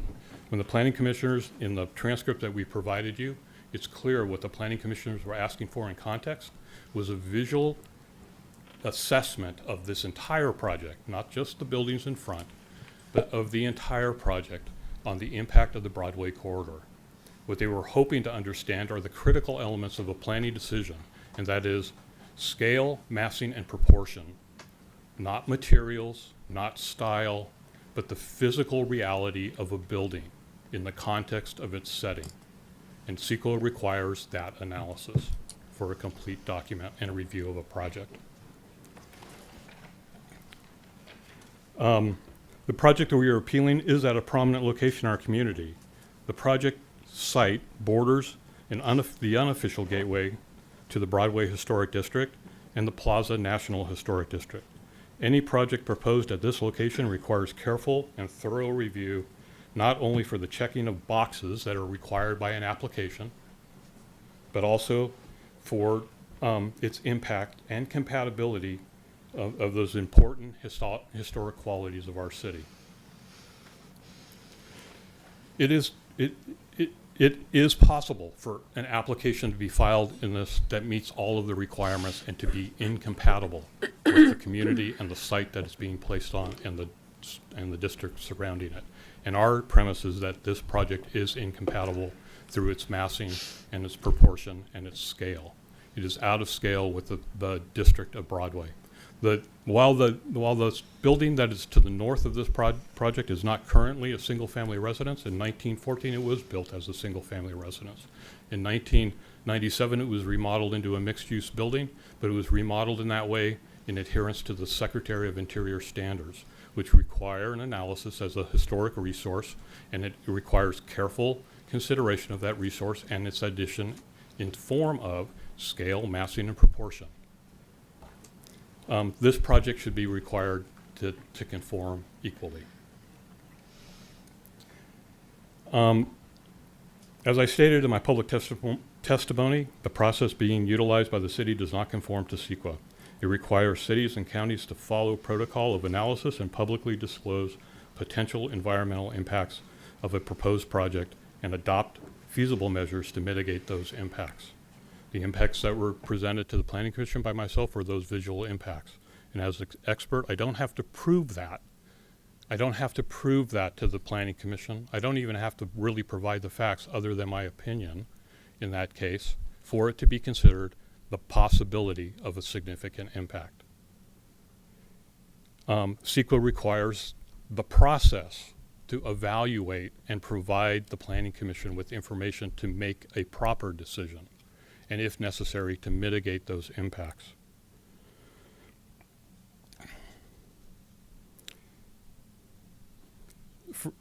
For example, in the staff report, the subject of compatibility comes up, and as a method of mitigating that, it suggests that windows, doors, and porches on these buildings mitigate the fact that there may be potential impacts. Well, every building has windows, porches, and doors, but not every building has the scale and massing and proportion of the buildings that are in the center of this project. In fact, I would suggest that nothing on Broadway has this kind of scale until you get to the commercial district, and certainly not at this end of it, because most of those buildings in the historic districts district were residential buildings. They were homes. They were the larger homes of our community at the time that they were built, and they've slowly converted into commercial use. Question of the Housing Affordability Act is the elephant in the room. But the approval of a project cannot be predetermined, and assuming the project may take advantage of certain housing laws and make it easier to justify approval or more difficult to justify disapproval, the requirements of CEQA cannot be circumvented. A proper environmental review must be completed before those housing laws can be invoked. And there's case law that supports that. For example, the Housing Accountability Act itself specifically states, paraphrasing, that this section cannot relieve the local agency from complying with the California Environmental Quality Act. Even setting aside the CEQA issues, one of the issues was related to the third story element and the three, what we consider to be a height exception of that 36 feet.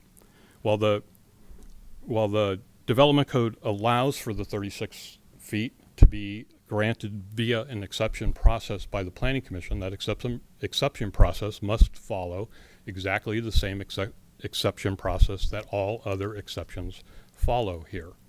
And that is that it must be filed and considered and the findings made to allow it. The other issue that comes up in the third floor discussion is that the third floors are not above, in these conditions, are not above a mixed use situation. They are the third floors of essentially single family houses. And they are not third floor units as are described in the allowance for that third floor exception to height. At this point, what I'd like to do while Victor comes up is I'd like to run the video. I think the video is self-explanatory. I believe that it clearly shows the impact on the historic district and the scale and massing of this building. It is accurately drawn. It's what I do as a profession every day in and out, and I use the documents that were provided by the public to make the model and to put this video together. And Victor will come up and make a few comments after this.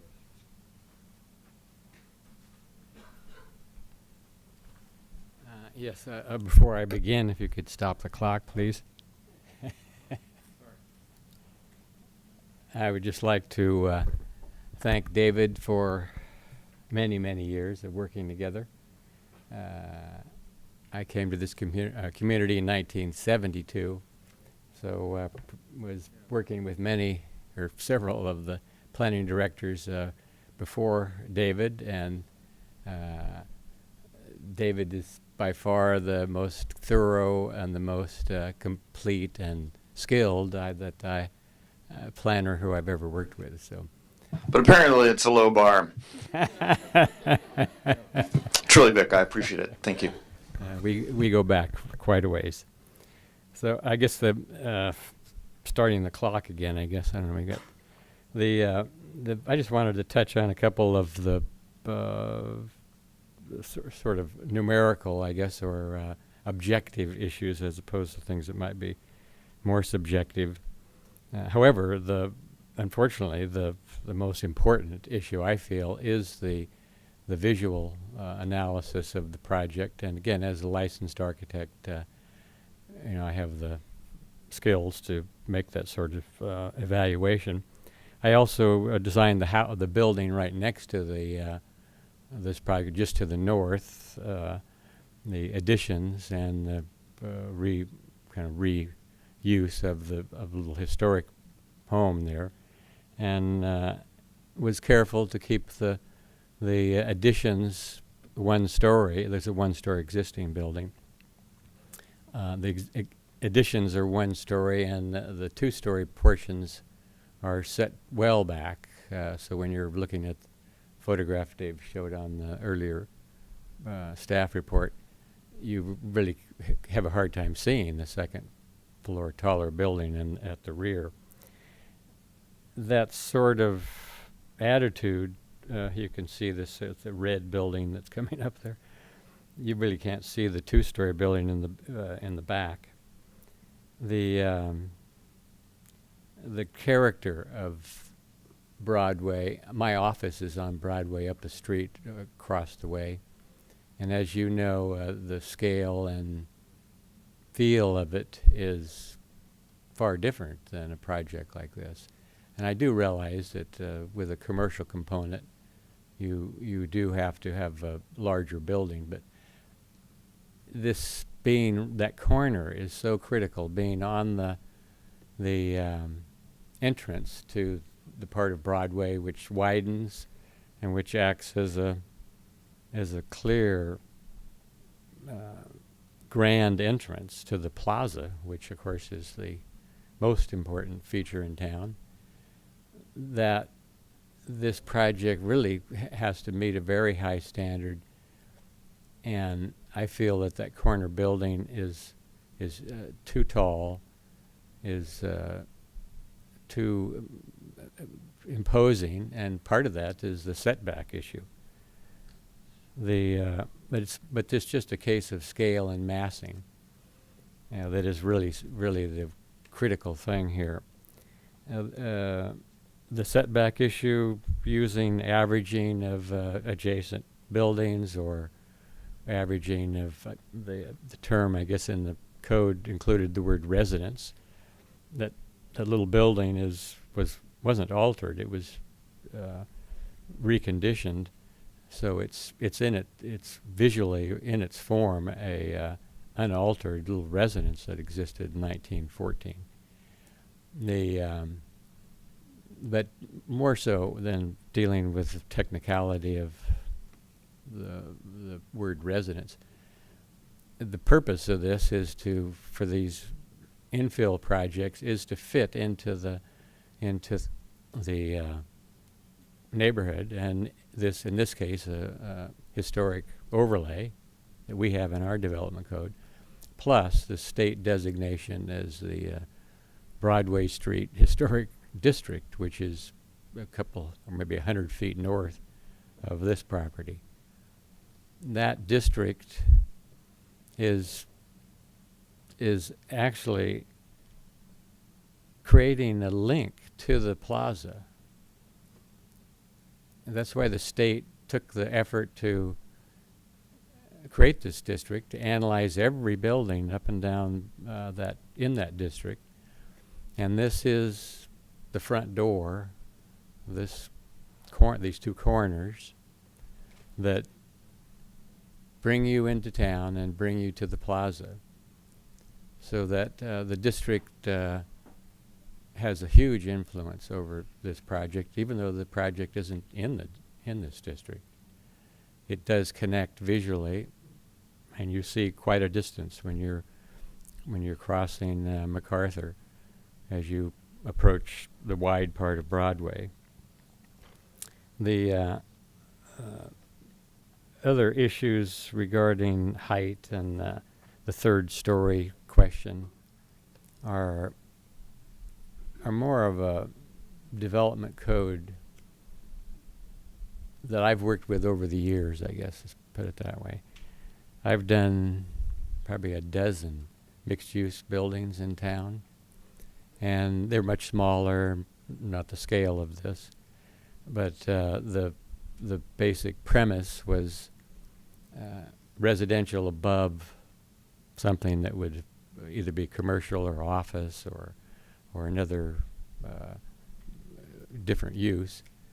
And probably the largest building that we added a third floor of residential was the Lynch building, which is just down next to the Index Tribune building. And this ordinance just came into being when Dave suggested to me and Bill Lynch, you have the right to put a third floor on here. So we did just that, and there are seven small units up there that are studios and a couple of one-bedroom units. So just coming from this background and seeing many, other people doing the same kind of thing,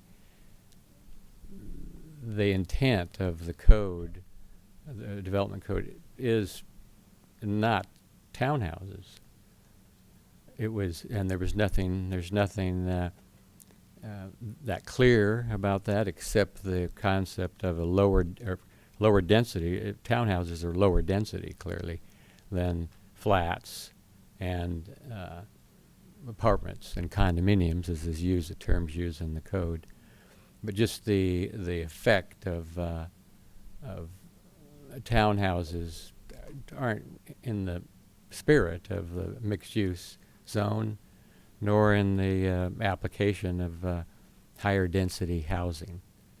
And I think with 18 seconds left, about the last point I could make would be that I think this should be a housing project, should have higher density, and I think they're close, but I think they need to come back with a little better project. Thank you. Thank you very much, Mr. Conforti. And now, I believe at this time, we will be calling up the applicant.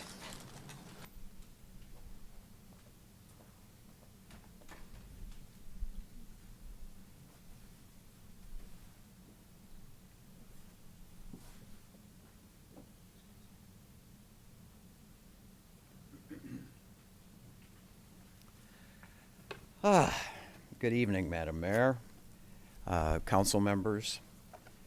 Let me find my discussion here. My name is Scott Hunter. I live at 625 First Street West here in Sonoma. I'm also a partner in Broadway and MacArthur LLC, which is the development entity for this project. We've got our whole team here tonight. Scattered throughout the audience behind me is Barry McCormick, who is the managing member of our LLC. Jeff McCormick, who is president of Vesta Pacific Development, who has done all the land planning and will be the contractor on the project. Bill Walters, who is the managing partner of the limited partnership that currently owns the site that we will buy as soon as the approval process is over. Casey McDonald, with an engineer with Adobe Engineering. Laura Solomon, who is an architect with Vander Tulen Landscape Architecture. And Alex Merritt, who is with Shepherd Mullen Law Firm. And I need to tell you that we normally would not come to a community meeting like this with an attorney, but late Friday, 4:30, 5 o'clock, the appellants dropped what I call lawyer letter on us, and Alex is a land use expert and a CEQA expert, and is here to discuss his rebuttal, which you have in front of you. It's a comprehensive point-by-point rebuttal of the attorneys the attorney letter from the appellants. Before I get started, I'd like to read a statement just about our philosophy and the way we've gone about this process from day one. Before we entered into a contract to purchase this site, we looked very carefully at the general plan and concluded that it was designed to encourage the development of this property. The general plan's intent was to preserve the outlying agricultural properties, but to develop the urban core.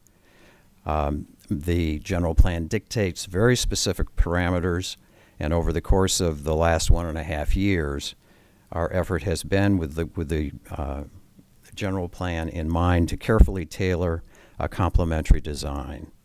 Throughout this process, we have worked very closely with the planning department to accomplish this goal.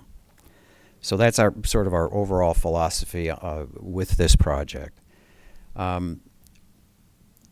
The staff report, as usual, was comprehensive and full of fact and what has gone into us being here tonight. And at the risk of repeating something that you've already heard, I am going to touch on a few things that David did mention. But before I get to that, I guess this is sort of a dubious honor, but I guess we are the recipients of David Goodison's last staff report. And for that, I guess... His swan song, I think we call it. Yes, yes, indeed. And I guess for that, we are thankful. Thank you, David. I'm sure you and many others. Okay. So just to begin with, David touched on some of the important dates, and I'd like to expand on that. We first found this site, identified the site in early 2017. We entered into a contract to purchase it January or February of 2017. By March, we had a preliminary design, and that was with some consultation with the planning department at that point. And then we modified that somewhat, and in June, we appeared before the Staff Advisory Committee, which, as you probably know, is made up of representatives from each department within the city, and it's done pre-application so that we can avoid any train wrecks a little further down the road. The Staff Advisory Committee had a lot of input for us, and we incorporated all of their comments into the plan that we then took to a community meeting at MacArthur Park in August of 2017. It was a good meeting. It was very well attended. We had close to 70 people there, a lively discussion, opinions of all sorts were aired, and we made a lot of notes. One of the appellants, Mr. Willers, was particularly outspoken at the meeting, and because of that, I wanted to find out more, so I made an appointment with him to sit down and talk about our project and what his suggestions might be. I was hoping for a collaboration, but instead received a continued critique of what we had presented. Regardless, we went ahead about a week or so later to our first session with the Planning Commission. That was in September. And as David has already said, this was characterized as a planning session, and we took the input we got from that Planning Commission meeting, along with the input that we had gotten from the community meeting, and decided that based on that input, a major redesign of the project was necessary. And so we went ahead and did that. We weren't able to get back on the Planning Commission agenda until March of this year, and we appeared there. We had a hearing. It was continued because of the issue David mentioned earlier, but we got additional input, which we incorporated into the plan that we then presented to the Planning Commission in May. And in May, the project was approved by a supermajority, 5-2, of the Planning Commission. I'd like to take a moment to highlight some of the things that this project delivers to our city. First of all, it removes a blighted eyesore that's been there close to 10 years. It provides needed housing, both market and affordable. We've provided 24% of our units are affordable. We're only required to provide 20% of our units. Half of our units will be rented 10% below the required limit. It offers variety, both in type of housing, in architectural style, and in size. The townhomes have 4 different sizes. We have 2-bedroom flats, we have single-family residences, and we have apartments. We provide a retail space for between 1 to 3 tenants that we hope will be local businesses. It's the retail area is surrounded by a large veranda, covered veranda, that will have Adirondack chairs and that sort of thing on to encourage people to linger. And our tenants, we hope to provide services, food, and other services that are not available on the east side at this point, so that they will be stores that not only will service the people who live within the development, but also others in their east side neighborhood. The project, as David has gone through, exceeds the parking requirement. We have asked for nor received no variances. We have, and I hate to use a phrase that was just used in the previous discussion, but we've checked all the boxes in the development code, including on density. We could have 37 units. We have 33. Our FAR can be as high as 1. We are at 0.87. Open space, we've exceeded it by several thousand feet. Site coverage, under the strictest definition, we come in at 57.9%. We could be as high as 60. And setbacks, we meet all the setbacks all the way around. This project is eclectically designed. It's fully landscaped. The idea is to engage the passersby and enhance the pedestrian experience. This is a true mixed-use project as envisioned by the general plan. And yet, 15 days at the 11th hour after this exhaustive community process and a supermajority vote of approval by the Planning Commission, our project was appealed, which of course is why we're here tonight. Now, I've met with each of you, some of you during the last year and a half, and all of you just before this appeal hearing to answer any questions you might have. And you have before you our detailed written response rebutting each and every point raised in the appellant's appeal. Shepard Mullen has also provided you with a detailed point-by-point rebuttal to the last-minute letter from the appellant's counsel. You also have before you a letter of rebuttal from Janine Origer, who is our historical resource expert regarding the cultural resource portion of the appellant's attorney's letter. Over the weekend, the council and our group received an unsolicited written communication from Owen Smith. Owen Smith worked for a hotel development company that was in contract to purchase our development site. In 2013, this hotel company hired one of the appellants, Mr. Conforti, to develop preliminary plans for a hotel on the site. And as you have seen, because Mr. Smith also included the site plan or the preliminary plan, as you have seen, the resulting plan was an 81,000 square foot, 3-story hotel on the corner of Broadway and MacArthur with a massive parking lot over the rest of the site. And according to Mr. Smith, Mr. Conforti suggested that some version of that design would be doable on the site. Our plan is roughly half as large, and it really makes me wonder what we're doing here tonight. In closing, there is no question that the items raised in the appeal are simply not supported by the facts. The appeal is without merit, and I respectfully request that you vote to deny it. All of our team is here to answer questions, and we can use the rest of our time to do that if you would like.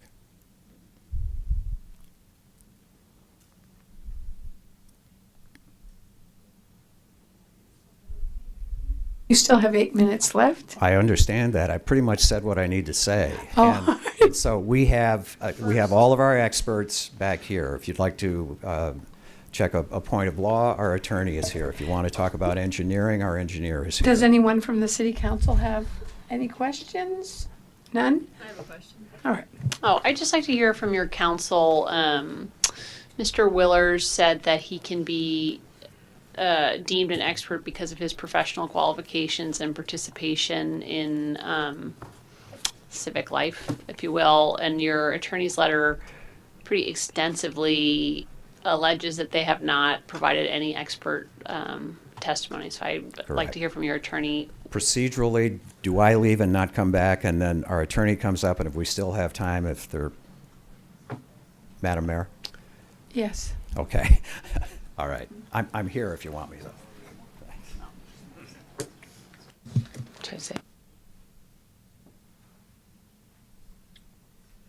Good evening, Alex Merritt from the Shepherd Mullen Law Firm.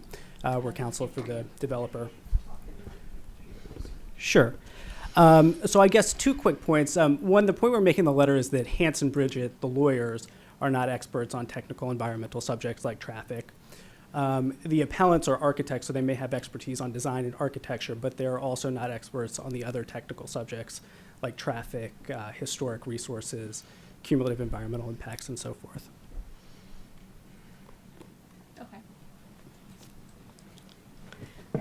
Thank you very much. We still have 7 minutes left, and would you suggest I take public comments and allow more time, those 7 minutes, or what?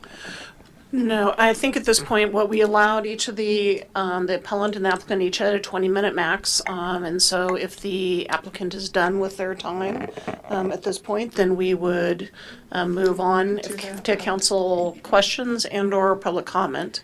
And based on the evening, I think obviously we want to get to public comment as soon as we can. Yeah. So it's a pleasure of the council. Okay. Any comment, questions at this point? None? Could we take a 5-minute break? Sorry.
I'd like to open the public session. So you certainly can queue up in the behind the podium, and we're here interested in getting public comment. Right. Yes, thank you. Hi, my name is Charlotte Ruffner. I live at 649 First Street West. And first, I'd like to say Mr. Goodison did a fantastic job explaining how the project meets all the requirements with respect to parking, traffic, setback, height requirements. It was a real education, CEQA, and so on. A couple things. I live in a 3-story townhouse on First Street West in the Carneros Village Lofts.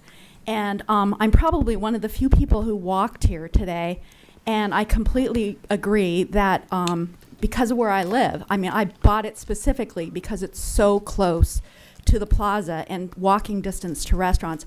I hardly ever use my car. My husband and I share one car. I truly believe what Mr. Goodison said about the traffic impact. That's just my opinion. Let's see, I also want to say that it will be a welcome relief to see anything built there. But the project that's planned, I love. I think it's really great looking. I would definitely consider even moving from where I live into one of the units there. It looks spectacular to me.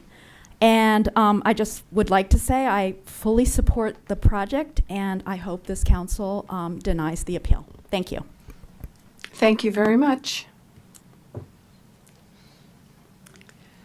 Hello, my name is Christine Batten. I live at 843 Austin Avenue, and I wrote a letter to each of you. I hope you all got that and read that. I won't reiterate everything that I said in the letter, but I wanted to let you know that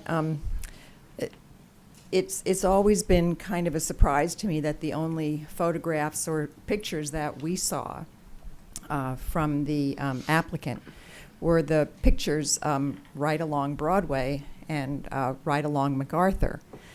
But those of us who live on Austin Avenue are going to be looking at the other side of this project. And the mass of those 3-story buildings that comprise the townhomes is what we will be looking at. And it's very concerning to me because in the winter, when all the deciduous trees lose their leaves, we're going to be looking right into those buildings. And I'm also concerned about how many trees they're removing. So many mature trees on that property are going to be removed. So, you know, I have concerns about parking because our block is already impacted by MacArthur Place.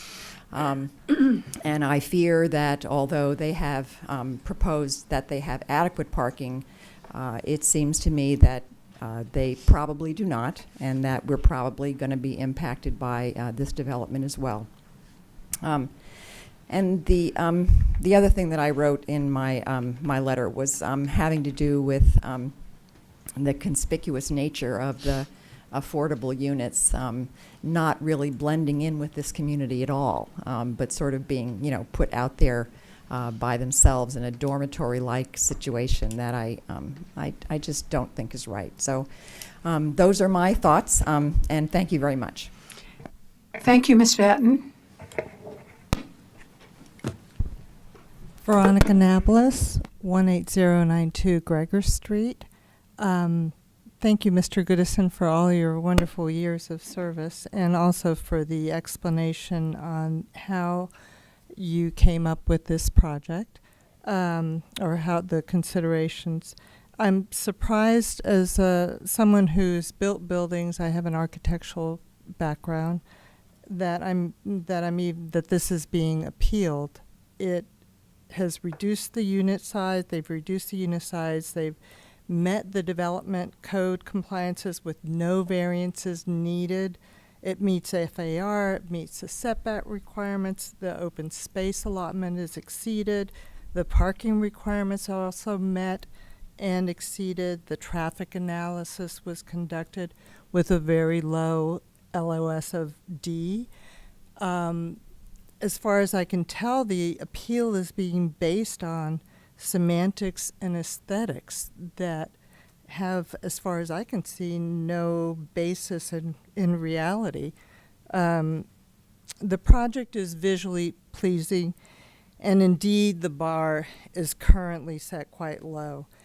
But having a blighted building eliminated and approved, having a project approved that is in compliance, will provide visitors and Sonoma residents alike with an aesthetic representation of what the city of Sonoma is like. Thank you. Thank you very much. Good evening. I'm Susan Fagan. I live at 78. My name is Susan Fagan. I live at 782 Donner Avenue.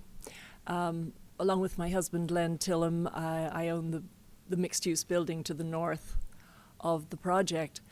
I'm not in love with the mass of the buildings next door, but that's, at this stage, everybody has already talked about that. I have a parking concern that is to do with the mixed use, with the commercial part of it, which the parking for that is around the back, actually inside the development, which means you have to go down MacArthur Street, go in, drive right through the whole development to get to those parking spots. I suspect that if it's any kind of retail, you will have people using Broadway in front there. I don't know we don't know yet what the tenants will be, but I do know, I've seen the experience they've had at Pete's and at the post office and other places with the parking, the overflow parking. I suspect that in front of our building and possibly even, I don't know what people will be using, but it certainly will impact that. And I gather, I didn't know this at the time because I missed the early deliberations on this. I gather there was once an entrance from Broadway, which was eliminated. And of course, had I been more on the ball, I should have seen that and asked for it to be kept. But it just does seem to me that one other entrance would make, if you are making any changes to this, would be desirable, just to allow the people to get to the parking at the back of the commercial building. And thank you. That's all I have to say. Thank you, Ms. Fagan. I'm Valerie Woods. I live at 969 Country Club Lane in Sonoma. I just wanted to say that living here over the last 4 years and actually previously before, I have always felt as I drove into Sonoma that that area of Broadway was really desolate feeling and didn't keep with the charm of the city itself. I feel the project that's proposed does do so, and it also is in keeping with many of the newer projects that are popping up around town. And I think that the look of it is pleasing, and that the visitors coming in are going to feel as though they are entering into a more lovely zone rather than waiting several blocks up the road to start to feel the charm of Sonoma. So I appreciate so much this project, and I do hope that the council will deny the appeal. Thank you. Thank you, Ms. Wilson.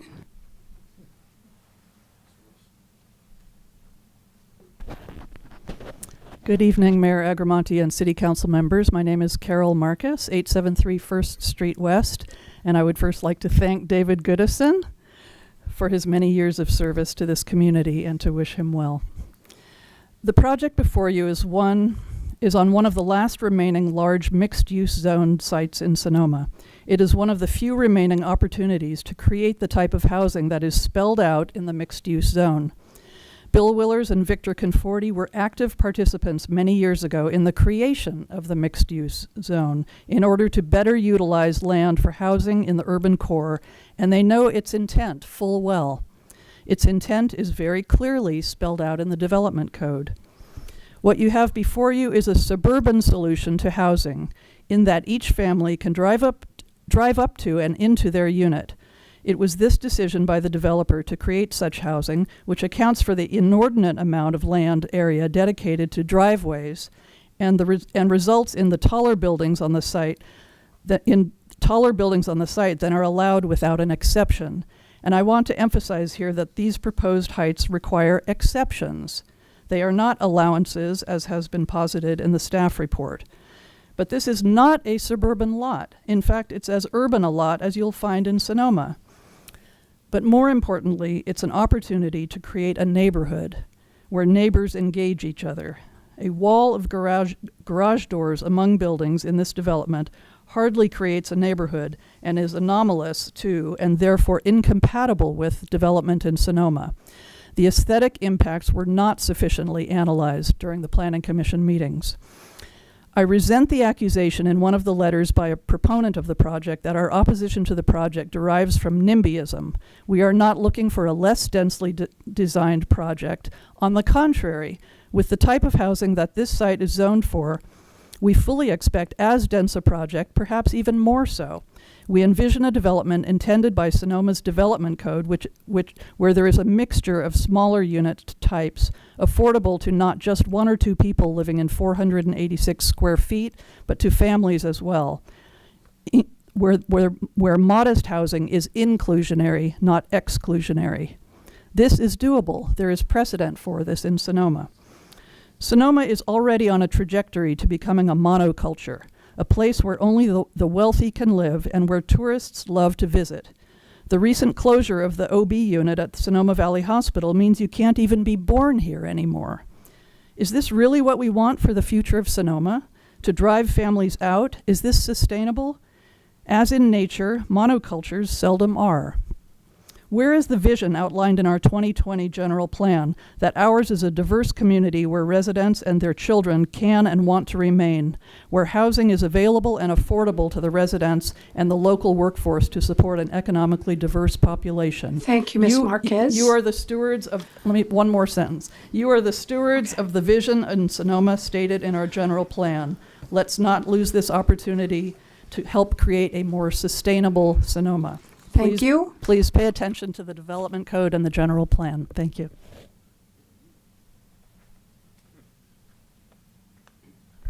Again, Lynn Joyner, and I live at 254 West MacArthur.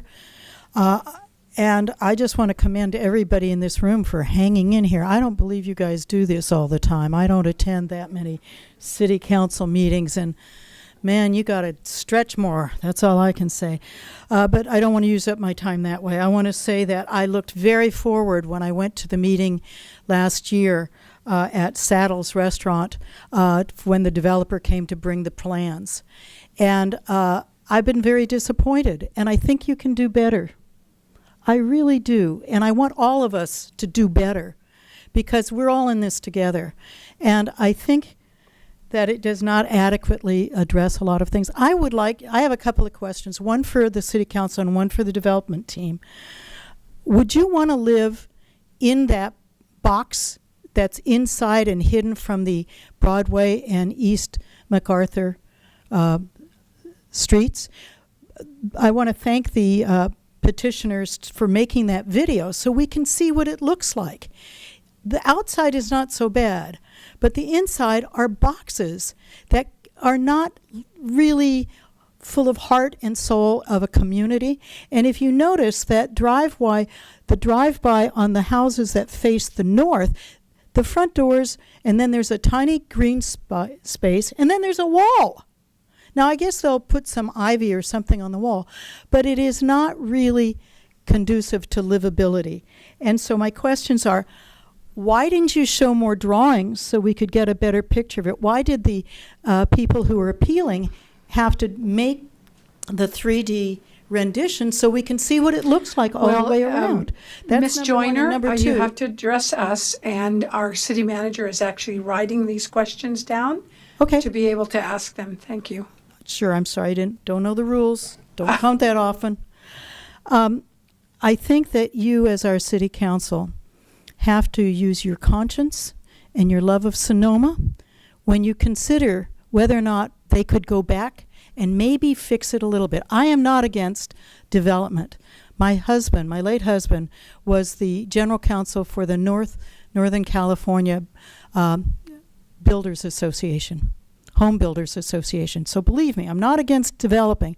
I just think we can do better and make it more on a human scale, and maybe not segregate out those low-income, little tiny 480 square foot buildings, residences. There are places in town that have integrated the mixed use and the affordable housing, and we can all do better. Thank you very much. Thank you very much, Ms. Joyner.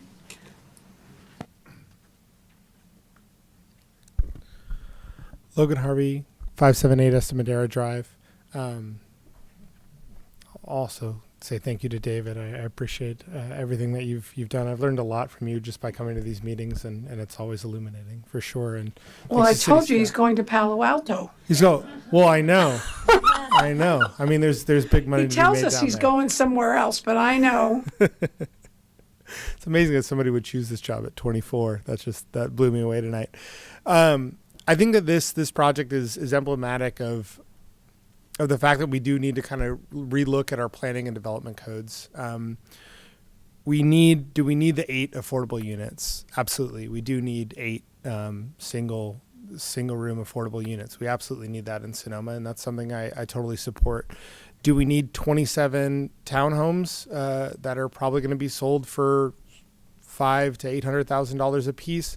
I don't know. Probably not as much as we do a mix of deed restricted homes that would be a little bit smaller. We also need 2-bedroom homes that could be affordable, 3-bedroom homes that could be affordable, so that families, teachers, and first responders can live here. And I think that this project, while it fits a lot of the parameters, is not exactly what Sonoma needs. I don't oppose it based on size or scale or mass or design. I think that we can do better than this, and we can develop a planning code that truly requires what we need in this town at this time. The planning code was written quite a while ago, so was the general plan. And we need a planning code that is updated for today. And we need a housing fund that will help support projects that are affordable. This is one of the last opportunity sites for a really high quality, large scale development to be put into Sonoma. And I think we really need to consider that as we go forward, that we need to reserve these spots for projects that are truly beneficial to Sonoma, and think about what Sonoma needs more of. We need more affordable housing. We need more workforce housing. We need that scheduled at up to 150% AMI. And these affordable units, as we saw in the Housing Nexus study that we talked about earlier, if they're in a for sale unit, they're supposed to be for sale. They're supposed to be mixed into the existing units and not obviously segregated and separated. And I think that's something that needs to be taken into consideration as well when we talk about this project. Beyond that, the size of these units at 486 square feet, if you look at what's going to be allowed to be charged, if you divide that by their square footage, they're above market rate in terms of price per square foot. And so the developer is getting a really good deal here. And I feel like with this site right on the entrance to Sonoma, there are better projects that could be provided. Even if they look the same, that would be fine, but a higher mix of affordable housing and some deed restricted units would be a great benefit to the town. Thank you, Mr. Harvey. Good evening, Mara Finnerty, 1106 Princeton. Let me start out with some positive ideas about this. I want to give the developer many props for having a really aesthetically pleasing project. It is a large density, somewhat more so than usual, which is needed in town. However, there are some concerns that have been expressed before, but I'd like to point out parking. I really don't believe there's going to be enough parking. How many of us have 2-car garages and we can't get to even one car in? That might be an issue down the line. You've got some really large units. A 4-bedroom house is really large, and you're going to have the need for extra parking. Commercial parking doesn't feel like it's going to be enough. I'm going to speak up for the trees, as I tend to do. There are currently, I believe, 48 trees on the lot. They're going to take 36 out, and those are mature trees. That will leave 12. that's about, I was trying to count what was shown on the diagrams. That's about what's shown, but they're supposed to replace it, I think, a 1.5 or a 2 times amount. There doesn't seem to be a room for that in the plan. That's really important these days. When you look at the schematic, the overhead, you've got a beautiful green belt coming down around the creek. That's going to be reduced by this project. Again, the site massing.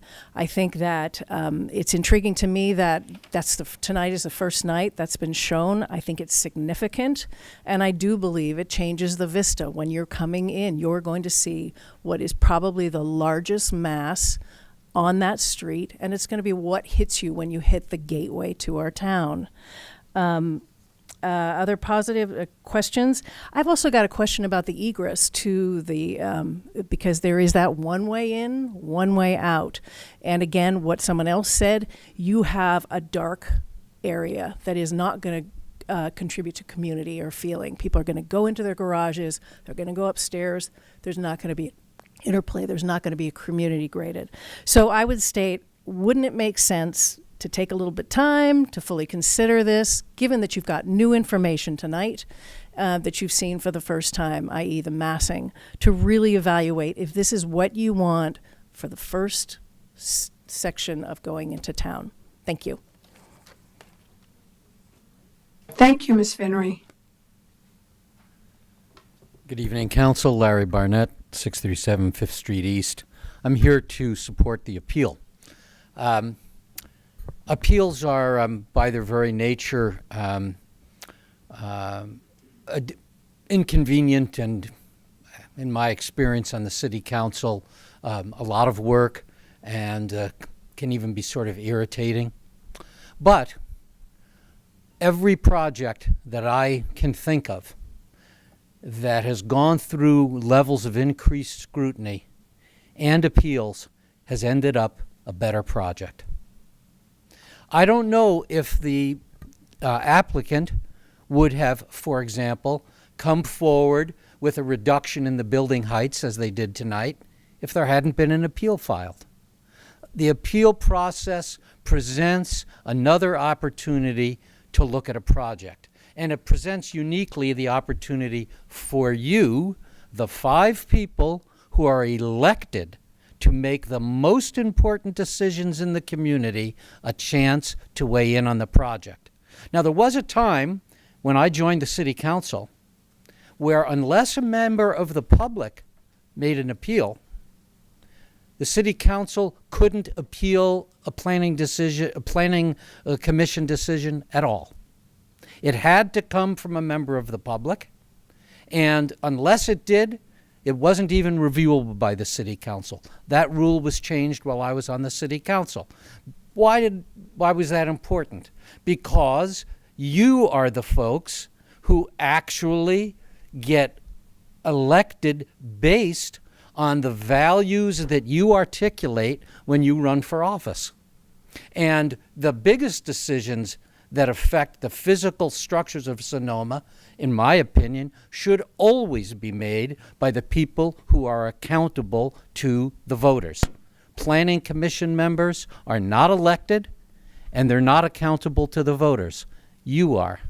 So it's a lot of work, it's an added job, but I think it's a healthy part of the process.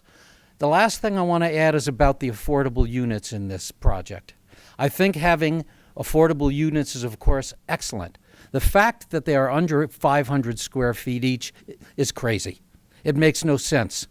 It may have been one way of getting 8 units instead of 7, or whatever the particular thought of it is, but the fact is that we need affordable units of a range of size, not just the tiniest size affordable units that I'm aware of ever being proposed as a project in the city of Sonoma.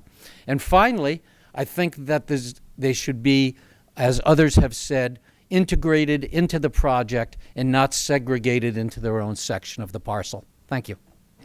Thank you, Mr. Barnett.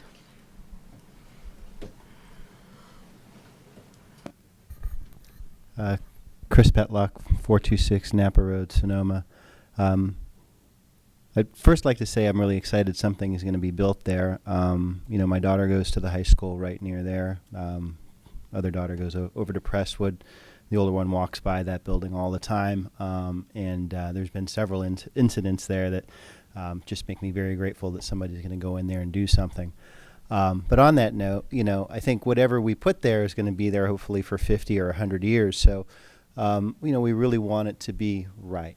And when I looked at this and I see those 8 affordable units and they're all kind of clustered together, along with the large box structure, it doesn't feel right for Sonoma. It doesn't feel right for East MacArthur Street or Broadway. It just feels like it's from somewhere else and just kind of planted right here in the middle of our town. And I don't know how that happened, but I just feel like, something a little more open and welcoming, a little more Sonoma would be better. And I think, whatever we have right now is a long way towards that. But, I just feel like other speakers have said, we could do better. But whatever we do, I hope we do it soon. I'd really like to see that blight gone. Thank you. Thank you, Mr. Petlock. Louis Braun, 871 First Street West. Good evening, Council. Earlier this evening, someone brought up the parking issue. I can tell you that when that restaurant across the street from this project, which is owned by the folks that ran the hugely successful Fremont Diner, get going over there, there's going to be a lot of cars in that intersection. You can count on it.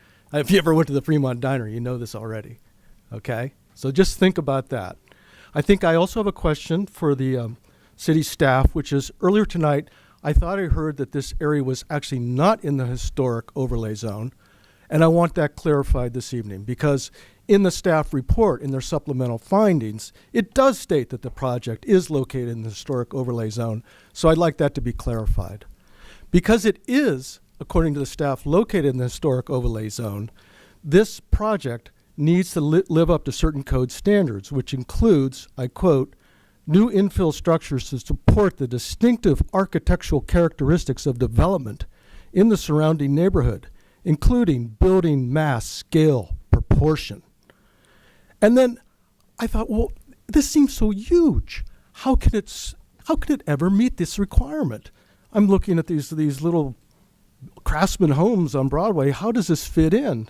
And I read in the staff report on page 16 in their findings, each of the buildings adjoining the street features porches, entry walks, and low landscaping fences designed to engage the street, which is characteristic of older development along Broadway. The building elevations feature porches, eaves, and insets that help reduce their scale and incorporate traditional design elements. Personally, I do not see how porches, eaves, and insets helps reduce the scale of these buildings. I am not an architectural expert. However, tonight, Mr. Willers and Vic have presented their presentation, and it sure looks like an overwhelming project in terms of building mass and scale to me. I cannot imagine what the townspeople are going to think of this thing when those massive blocks rise up at our Broadway corridor. It dumbfounds me. Personally dumbfounds me. So, I think we have seen with our own eyes credible evidence that this project does not meet our historic overlay zone guidelines for building mass, scale, and proportion. I would respectfully submit that the best course forward is to uphold the appeal, which will deny the project. Then the applicant can submit a new application which could also better follow CEQA processes which were outlined in the appellant's appeal. This would likely bring about an EIR, which could more comprehensively Thank you, sir. and factually assess the impacts. Thank you.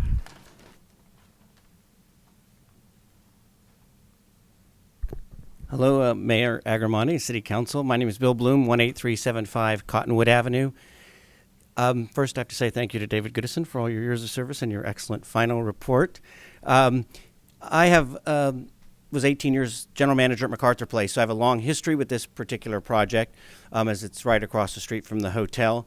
We've lived with a blighted, since Bob Bona died in 2010, a blighted boarded up auto lot right across the street from us. And actually for quite a few years before that, when he was in ill health, really the property wasn't very well maintained, so it's been a blight for quite a bit longer than that, unfortunately.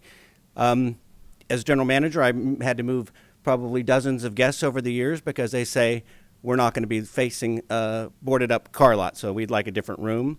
And even TripAdvisor and Yelp reviews that have said, while the hotel is beautiful, it's unfortunately in a dilapidated part of town, not realizing that they're on the east side of Sonoma because from a guest standpoint, it's the gateway to our town and they're seeing a boarded up used car lot with a broken down chain link fence around it. So that's been now probably for 10 years. So it'd be great to have something developed there. But more than that, Bill Walters, who purchased this property, and I know he's worked with different developers, as they mentioned, going back to the very first project, which was going to be an Autograph Marriott 70-room hotel proposal, to Market Hall with hotel and condos, to Market Hall with housing. I think David Goodison described all the different projects well, to this project for a year and a half, and this is my 8th meeting on this project, just on this last year and a half, from public meetings held at MacArthur Place to them coming to wanting having lunch with us to discuss the project as neighbors to see how it could be better for us. And I know they have listened to the public. They've certainly listened to the Planning Commission at several iterations of this project. And the project is now something I think is the best, as Larry Barnett said, it's, you know, you go through these changes and you end up with something good. And I think this is the best project. It's lower on MacArthur side than it was originally. It's got a lower on the Broadway side. They've revised the architecture, so I think it's much more appealing on the Broadway frontage. And I have to disagree with some of the other people about the 8 small one-bedroom units. What we're seeing is kids who work at our front desk, bellmen, who are in their first jobs, they move out of their homes, then unfortunately they leave Sonoma because they can't find a place to live. So there aren't these little small one-bedroom apartments for young people to move into. So I think that'll provide a nice change and some availability for these young people who want to work here after they get out of high school and stay in Sonoma. So I urge you to reject the appeal on this project. Thank you very much. Thank you, Mr. Blum.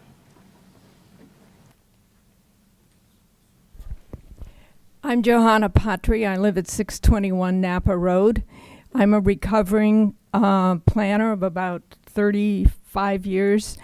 And my relationship with David goes back to our Sonoma State University days. And both Ramo and I have had a wonderful relationship with you. And I wish you all the best. You have 2 talented, licensed architects who are experts in aesthetics, who have a long history in this town, who question the aesthetics, height, bulk, massing, and the lack of desired architectural design characteristics of the proposed project and their impacts, particularly of the internal structures. Great minds can disagree. I purport that your council needs and deserves more visual analysis, particularly of these internal structures, to make a decision as to whether the proposed project is the absolute best for this location without impacts. Thank you. Thank you, Ms. Patry. Good evening, councilors. My name is Victor Gonzalez, Valley of the Moon resident. Fell in love with Sonoma, driving up Broadway with the entrance, even despite the truck sales center. And I do want you as my lawyer at my next project appeal. It's great. The appeal in my mind is very subjective, and it can always be better is an easy thing to say. Unfortunately, you'll never know for many, many years, and you might be disappointed then. So I think what you have is a bird in the hand, and the distinction between 2 and 3 stories, in my mind, is very small-minded. Every place is going to greater density, smaller lots, greater height, and we need to do that in California. That's the Housing Affordability Act, and as you probably know, that to deny affordable housing, the findings are quite clear. Must be in effect, a danger to the community. that housing be approved. The site has been described as an eyesore. I think it's more of an embarrassment. Train Town and Freedman's actually look better than the truck sales. I think in some ways the appellants are seeing trees and not the forest for really taking advantage of a comprehensive and mixed development of a blighted site. It's almost like city-urban renewal. There's no showing that any CEQA element is significant, and therefore the mitigated negative deck is adequate as approved. I mean, all I hear is subjective and no hard evidence. Parking, for example, parking meets code, and no study is presented challenging that parking adequacy that I know of. And at a certain point, you stop designing for cars and you design for people. We will see a day with autonomous vehicles dropping off people, and parking may even become less of a issue as we go forward. What I would say in summary is support your planning commission. They're your guys. They take the time to go through this in detail. They voted 5-2 to approve it, and I would close with that thought. Thank you very much. Thank you, Mr. Gonzalez. Are there any others who would like to come up and speak? I seem to have jumping at the end of the minute at the moment.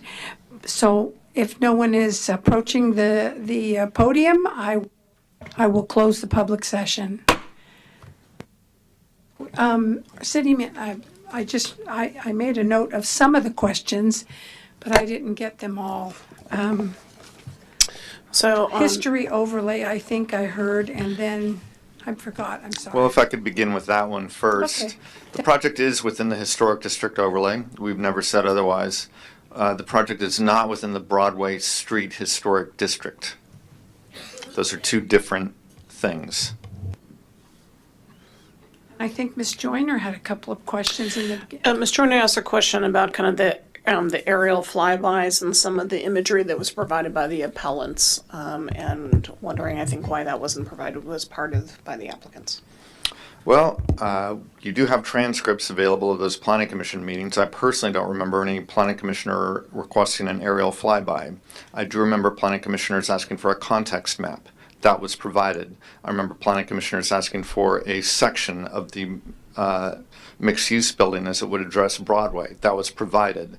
Information about the bioswales as requested by the planning commission was provided. The applicants provided four-sided elevations. They provided perspectives of the project from public views.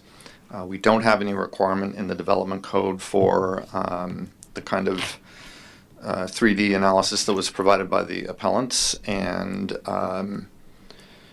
in terms of the focus of the analysis, I think that the focus of the analysis did properly look most closely at public views of the project. The interior buildings were certainly presented and discussed by the Planning Commission, but in terms of compatibility with surrounding with the surrounding character of the area, it's certainly the views from the project from Broadway and East MacArthur Street that are most significant. And Madam Mayor, the only other kind of question I think that I've captured, unless council caught anything else, was Ms. Marcus asked a question, I think, about the height and requiring an exception. Well, I did my best to address that in the staff report that was presented on this appeal. There are obviously there's a conflicting interpretation of whether or not the three-story height allowance applies to this project. Staff believe that it does. If it does apply, then that can be approved by the Planning Commission through a use permit rather than an exception. If it doesn't, I mean, which is the appellant's perspective, then an exception would be required. Thank you very much. Are there any comments or questions from the City Council? I had some questions. I'm just going to go on record, probably frustrating, disappointing a lot of you in saying that I don't think that the council should discuss this project tonight, and I have a few reasons. One, literally an hour before our meeting started earlier today, we got the letter from the developers, and I just don't think that it is fair to the entire process to just sort of skirt through information like that. Similarly, at the end of last week, we got probably 500 pages of information from the appellants. Probably had, at best, 4 days to go through all that. I didn't make it through all of it. And I would like to have the time to be able to do that. Also, I did not get the binder for this. For some snafu happened until yesterday. I'm not going to point any fingers for that one.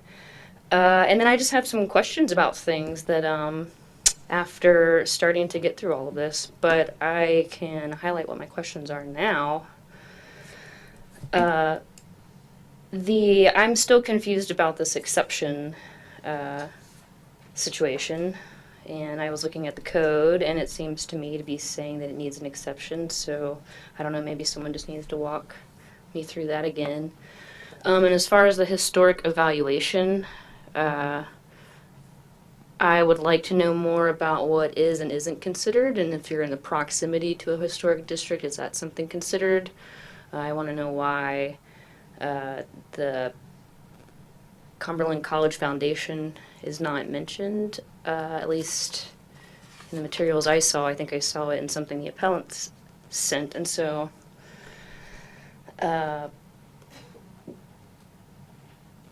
those are to start with. Questions I have. Thank you. Gary? Oh, all right. We're looking for an answer.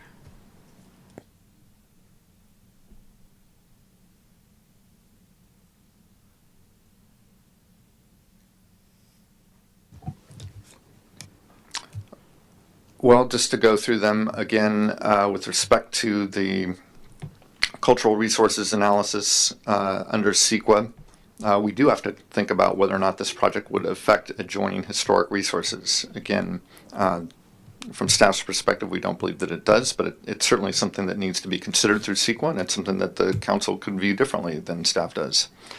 On the exception question, I was not certain if you were referring to the height issue or parking. Height, okay. Well, yeah, let's just look at that code section.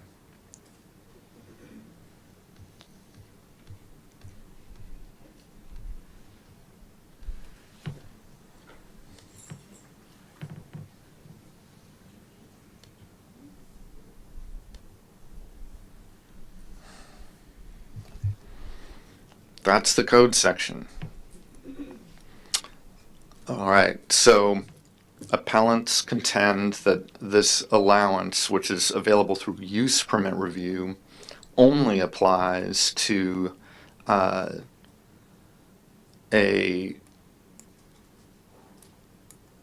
layer of housing that's above a commercial project. In staff's view, there's no reference to that in the language, and we also pointed to the housing element that suggests that in the mixed-use zone pursuant to this code section, a 36-foot height limit is allowed. On the Cumberland College issue, that actually I'm quite certain is addressed in the historic resources evaluation of the project site, but that was included in the binder, which I apologize, I don't know why you didn't get that, but earlier, but that was included as part of the historic resources evaluation of the property that was included with the initial study.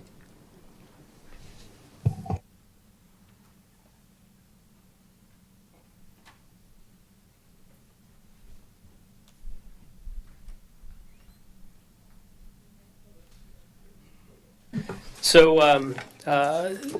Bob Bona was a pretty good friend of mine and also a Rotarian, and he always wanted to give Suzanne Brangham a hard time and put a Motel 6 there way back and sell rooms for $70 a night. he was always said that in jest, but I've looked at that eyesore, I don't know, 5 or 6 times a day for as long as it's been empty. And when Bob first passed away, the weeds got to be about 6 feet high, and we came in and cleaned it up. Not as any favor to Mr. Blum over there, but just because it was the right thing to do as a Rotarian, and Bob was our chief fundraiser in our club. And so I've looked at this every day, and I think about it every day, and I disagree with everyone who says this is the gateway. The actual real gateway is down a little bit further. So as you come in and you see, you used to see the old Moose Club sign, now it's a newer sign. It gets a little better. Then you see Don's old gas station there that has had a for sale sign on it for I think 22 years or 24 years, something like that. It's kind of a mess, and I love Broadway Market, all the murals and things they've done. That's real Sonoma down there. And then you have the hotel on the other side, and then you have Friedman Brothers, the big green building. And then, of course, Traintown, which is just great.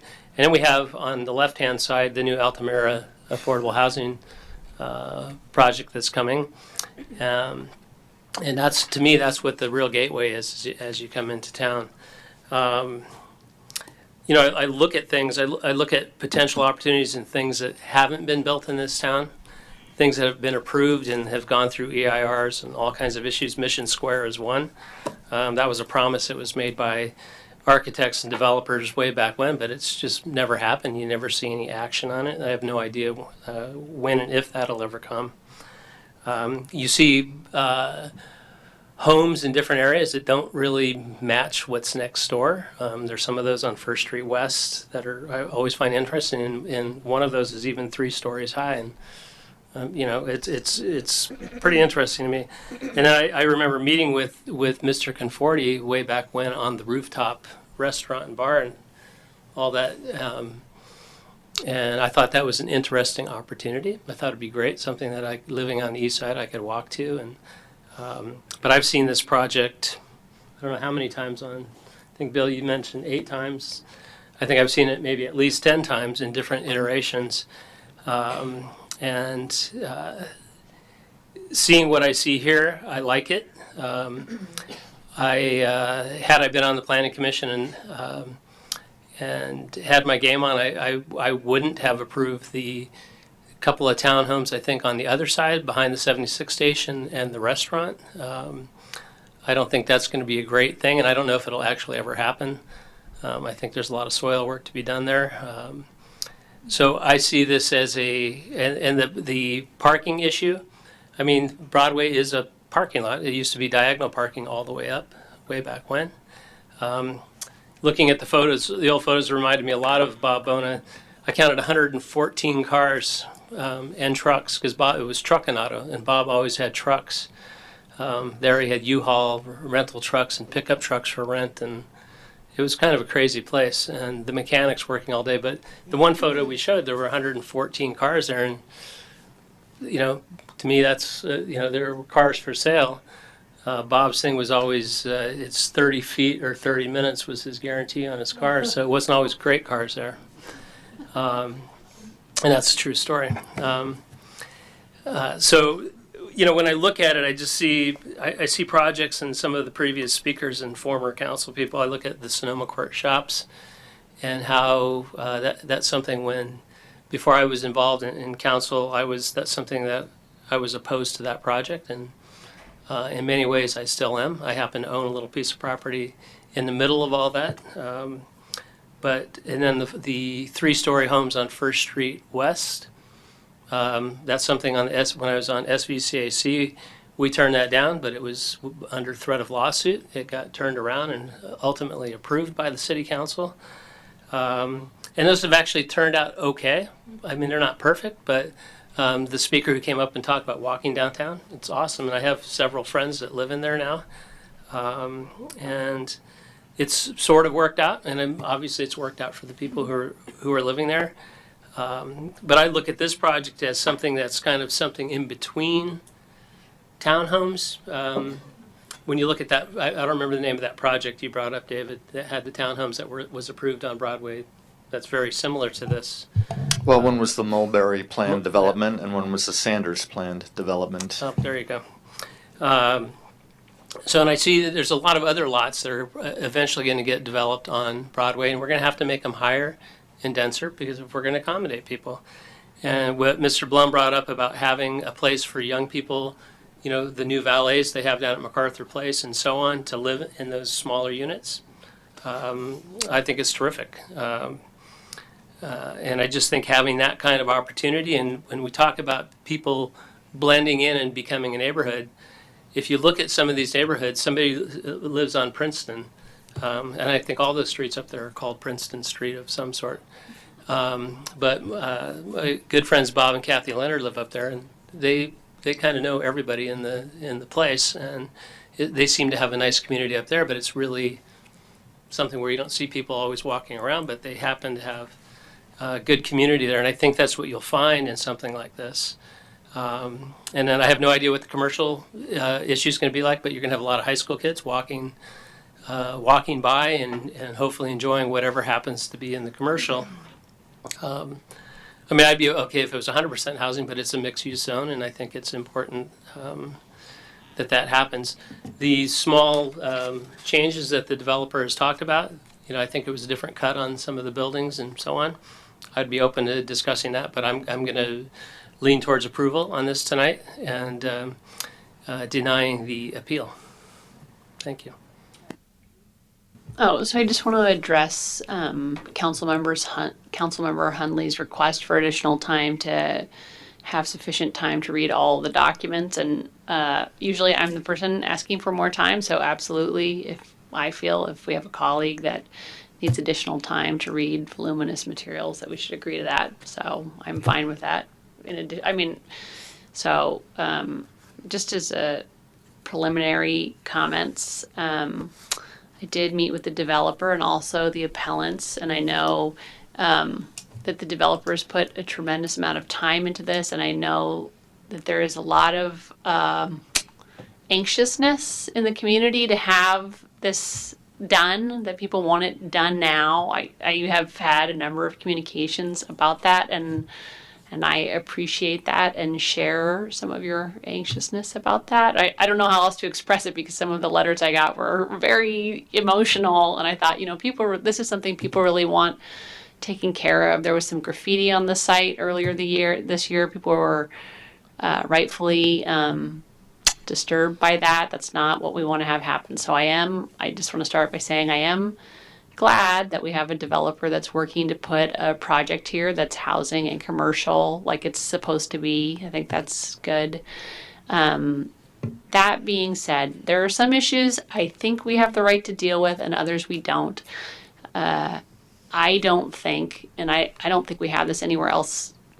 I could be wrong. David could correct me. I don't think we have it anywhere else where the affordable units are isolated from every other unit and they are set aside to call out which people are living in the affordable units and which are not. And I think these affordable units are radically different in size and design than everything else around them.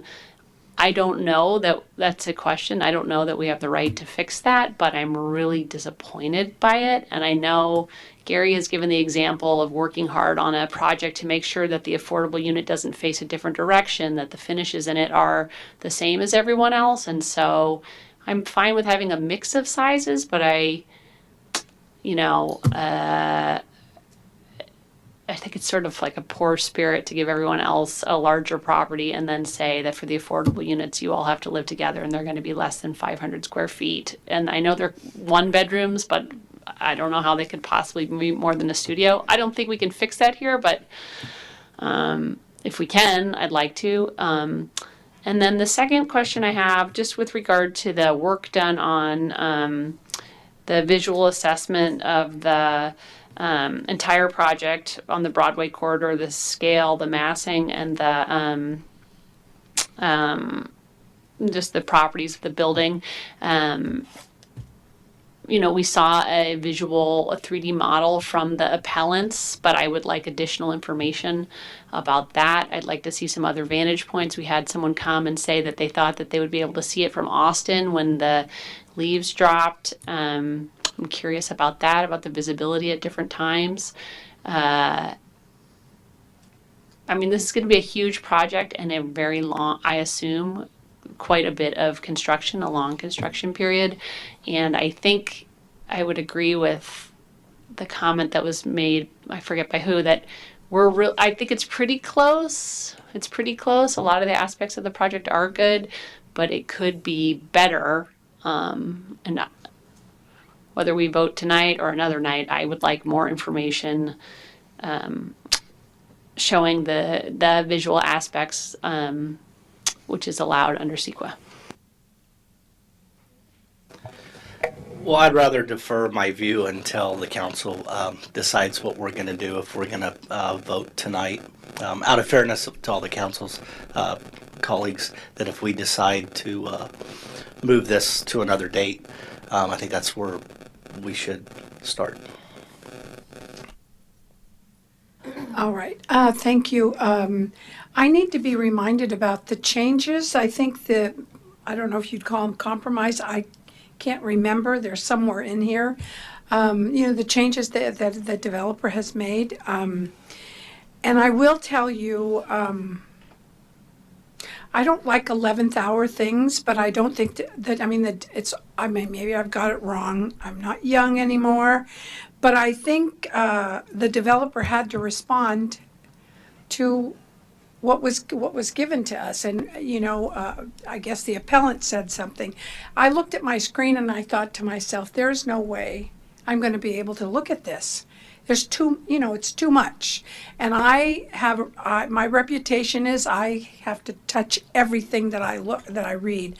I need to look at everything. And so I apologize that happened to you. I don't think that puts you in a very good position. So I would like to, with respect, there's something, I think, your comments about affordable housing, that I can't tell from the screen, but, I wouldn't want to be the poor kid in the neighborhood, and everybody knew it. And so I don't know what that is. It might be just a pencil out thing. It might be something that's, it just worked out that way because there's an extra space. And I will tell you that, as you said, there's not much we can do about things, but that block building in the middle is really, it just bothers me. But it is, you know what, we need something. Thank you, Bill. Something has to be done. And I think this is getting very close. That's the way I feel. So I think I have to defer to the fact that my colleague, Councilmember Hundley, was sort of left out of the loop. And so I think we have to make a decision of how do we move forward from here? And possibly there's a suggestion from our attorney or city manager. I think you've heard what we've. Okay, I've got a tangle of cords here. Ultimately, I think where we are from here is it sounds as if a majority of the council members would like to continue the matter to both be able to get through the information that you've already been provided to date, as well as to provide some additional information in accordance with sort of your directions as to some things that you'd like to see some additional information and or analysis on, including what I sort of really understood was the question of what are the limits of our authority relative to modifications to the project, specifically with regard to the affordable mix. There may be other questions that other council members may have. Certainly, I think at this point, the opportunity would be for you to continue this matter to a date certain. A date certain would allow us to provide the information to you, allow you the time to go through the information that you already have, and then not have to renotice the matter, because if you continue it to a date certain, you will not have to renotice it. Will there be public comment at the second hearing or continued hearing? So that is entirely up to the council. You can close the hearing if you wish to.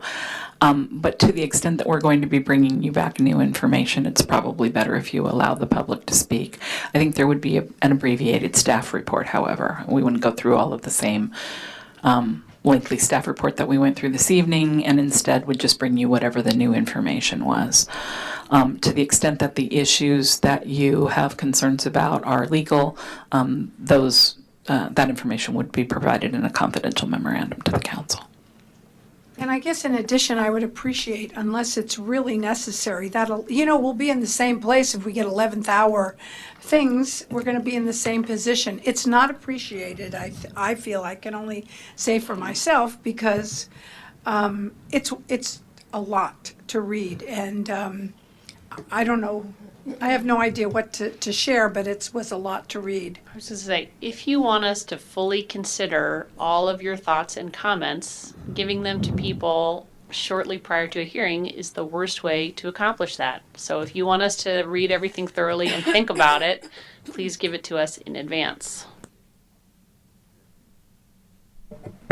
So I have a few other things on my list of things that maybe could be further explored. One is the amount of concrete and asphalt on the project, and maybe a clearer illustrations of what the landscaping, or at least how much, non-concrete surfaces there will be, the placement of commercial parking, and the circulation of the commercial parking through the residential driveways, the weird alley on the north wall, it seems kind of unsafe, and just still confused about this third floor thing. The amount of trees being removed and whether they're being replaced, and then of course the size placement of the affordable units. And I know there was a question earlier about our special meeting and whether that has any implications to this project, because it seems like if it did, it would make everything crazy. So with regard to the question of if we move to have all units be for sale and not for rent in this type of development, what is the effect on this project? That was a question I asked during the special meeting. If we say affordable units have to be for sale, the affordable units in this project are for rent. I guess it helps if I push the button. In this project as it's proposed, they are proposing, you are correct, that all of the affordable units would be rental. So essentially, your direction was like kind for like kind in terms of rental versus for sale relative to modifications to the affordable housing ordinance as it currently exists. In other words, if it's a for sale project, you want for sale affordable, and if it's a rental project, you want rental affordable. This project obviously is a mix. Right now, the project has come in under the existing ordinance. We haven't really noticed in terms of the changes to the new ordinance. Now, when it gets approved, et cetera, the timing of that, we will look at that issue and the effect of if you would have made those changes, notice those changes, would they be applicable to this project, and would it make a different mix of affordable versus, in other words, rental versus for sale mix? I don't mean mix of the units, but rental versus for sale mix of the affordables. Well, we should be certain that if there is a mix of housing, that if the only ones that are for rent are the affordable ones, that it's not, that's... It's likely not a like-kind mix, that is correct. Yeah, I mean... Yeah. I had another question, which was, were story poles ever put up for this? No. Can they be put up? Well, for some areas of the project they could be, but for some they could not, because there are buildings in the way. But for the tallest portion, so we could see whatever the height is, the largest massing. Well, if you're simply, if you're talking about, let's look at the site plan.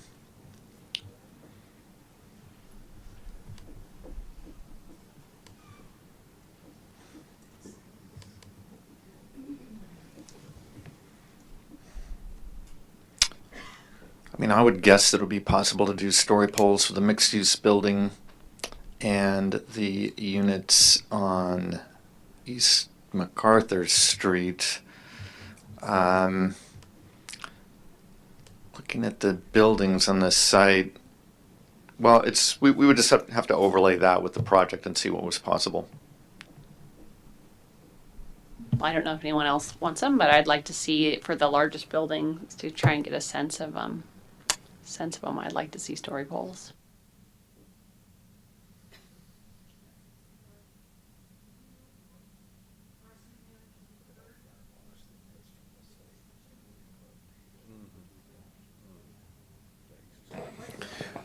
Well, I guess typically when I've seen this issue come up in other councils, I mean, this really is a decision of the council. If you want to request story polls, then that is an option of the council.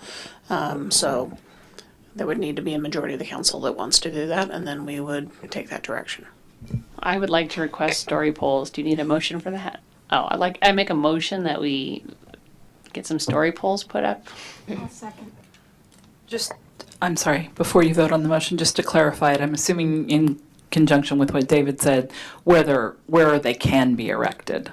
I would like them put up where they can't be erected. No, No, of where they course, can. Yes, where they can. Yeah. And again, just to clarify, and Vice Mayor Harrington, is your primarily the interior third? Is that the primary focus? I do not have expertise in placement or decision making regarding story poles. So whatever a normal project would have, whatever they can be put up to help understand the visual impact of these, that's where I would like them to be. And I don't have the expertise to tell you where that might be. So we have a second? Sorry. Yeah. Okay, so. Vice Mayor Harrington? Is there a question? Aye. Oh, are you doing roll call? You're looking for a roll call. Aye. Councilmember Edwards? No. Councilmember Cook? No. Councilmember Henley? Aye. Mayor Agramonte? Aye. Thank you. Motion carries 3-2. Kathy, so what is this date certain meeting? Do you have a date in mind already? Well, I need to kind of look at, it would, obviously now there's the need to put the story polls up, have them up for probably a week or so. So this would need to be done in between. What we might want to do is just as we did recently on another appeal, we scheduled it. We just continued it to the next council meeting so we could look at dates, be more thoughtful of setting a date. We would not be holding the appeal, for example, on August 20th or maybe September 5th, but we would schedule it, continue to that date, and then give us time to figure out, one, look at the other items that we have planned on the council agenda, what can be moved, if we need a special meeting, or what we do. So I would recommend rather that we look at either scheduling it on maybe either August 20th or September 5th. That would give us the opportunity, but neither of those dates would be where we would actually be hearing the item. September 5th is Wednesday, right? Yes. Yeah, my concern is that we, if this lingers like it has over the last couple of years, that we're going to end up, pushing affordable units even another year out because we're going to lose the building season pretty soon. So just something that's one of my concerns. Well, do we want to take a couple of minutes and see if the information that's within the applicant's control they can get by the 20th? So I don't know if council wants to take a few minute break and we can confer with the applicant and see if the information that they would need to get by the 20th they could even do by the 20th. But I thought the purpose was that it was better to continue the hearing, and so we're continuing it to that date with the expectation that it will be heard later than that. So they won't have to have it by the 20th, they'll have to have it by the agreed upon later date. That's fine. I was just trying to respond to the two interests, which were to have the story polls and to also do it quickly. So either way is fine. So my recommendation, council, would be that we continue based on the desire of the council. We continue the item to August 20th, but that is for the purposes of determining the eventual date. Yes. I'll make a motion to continue this hearing to August 20th, 2018. I'll second that. And that continuation is for the purpose of setting a eventual date. Vice Mayor Harrington? Aye. Councilmember Edwards? No. Councilmember Cook? No. Councilmember Henley? Aye. Mayor Agramonte? Thank you. Motion carries 3-2.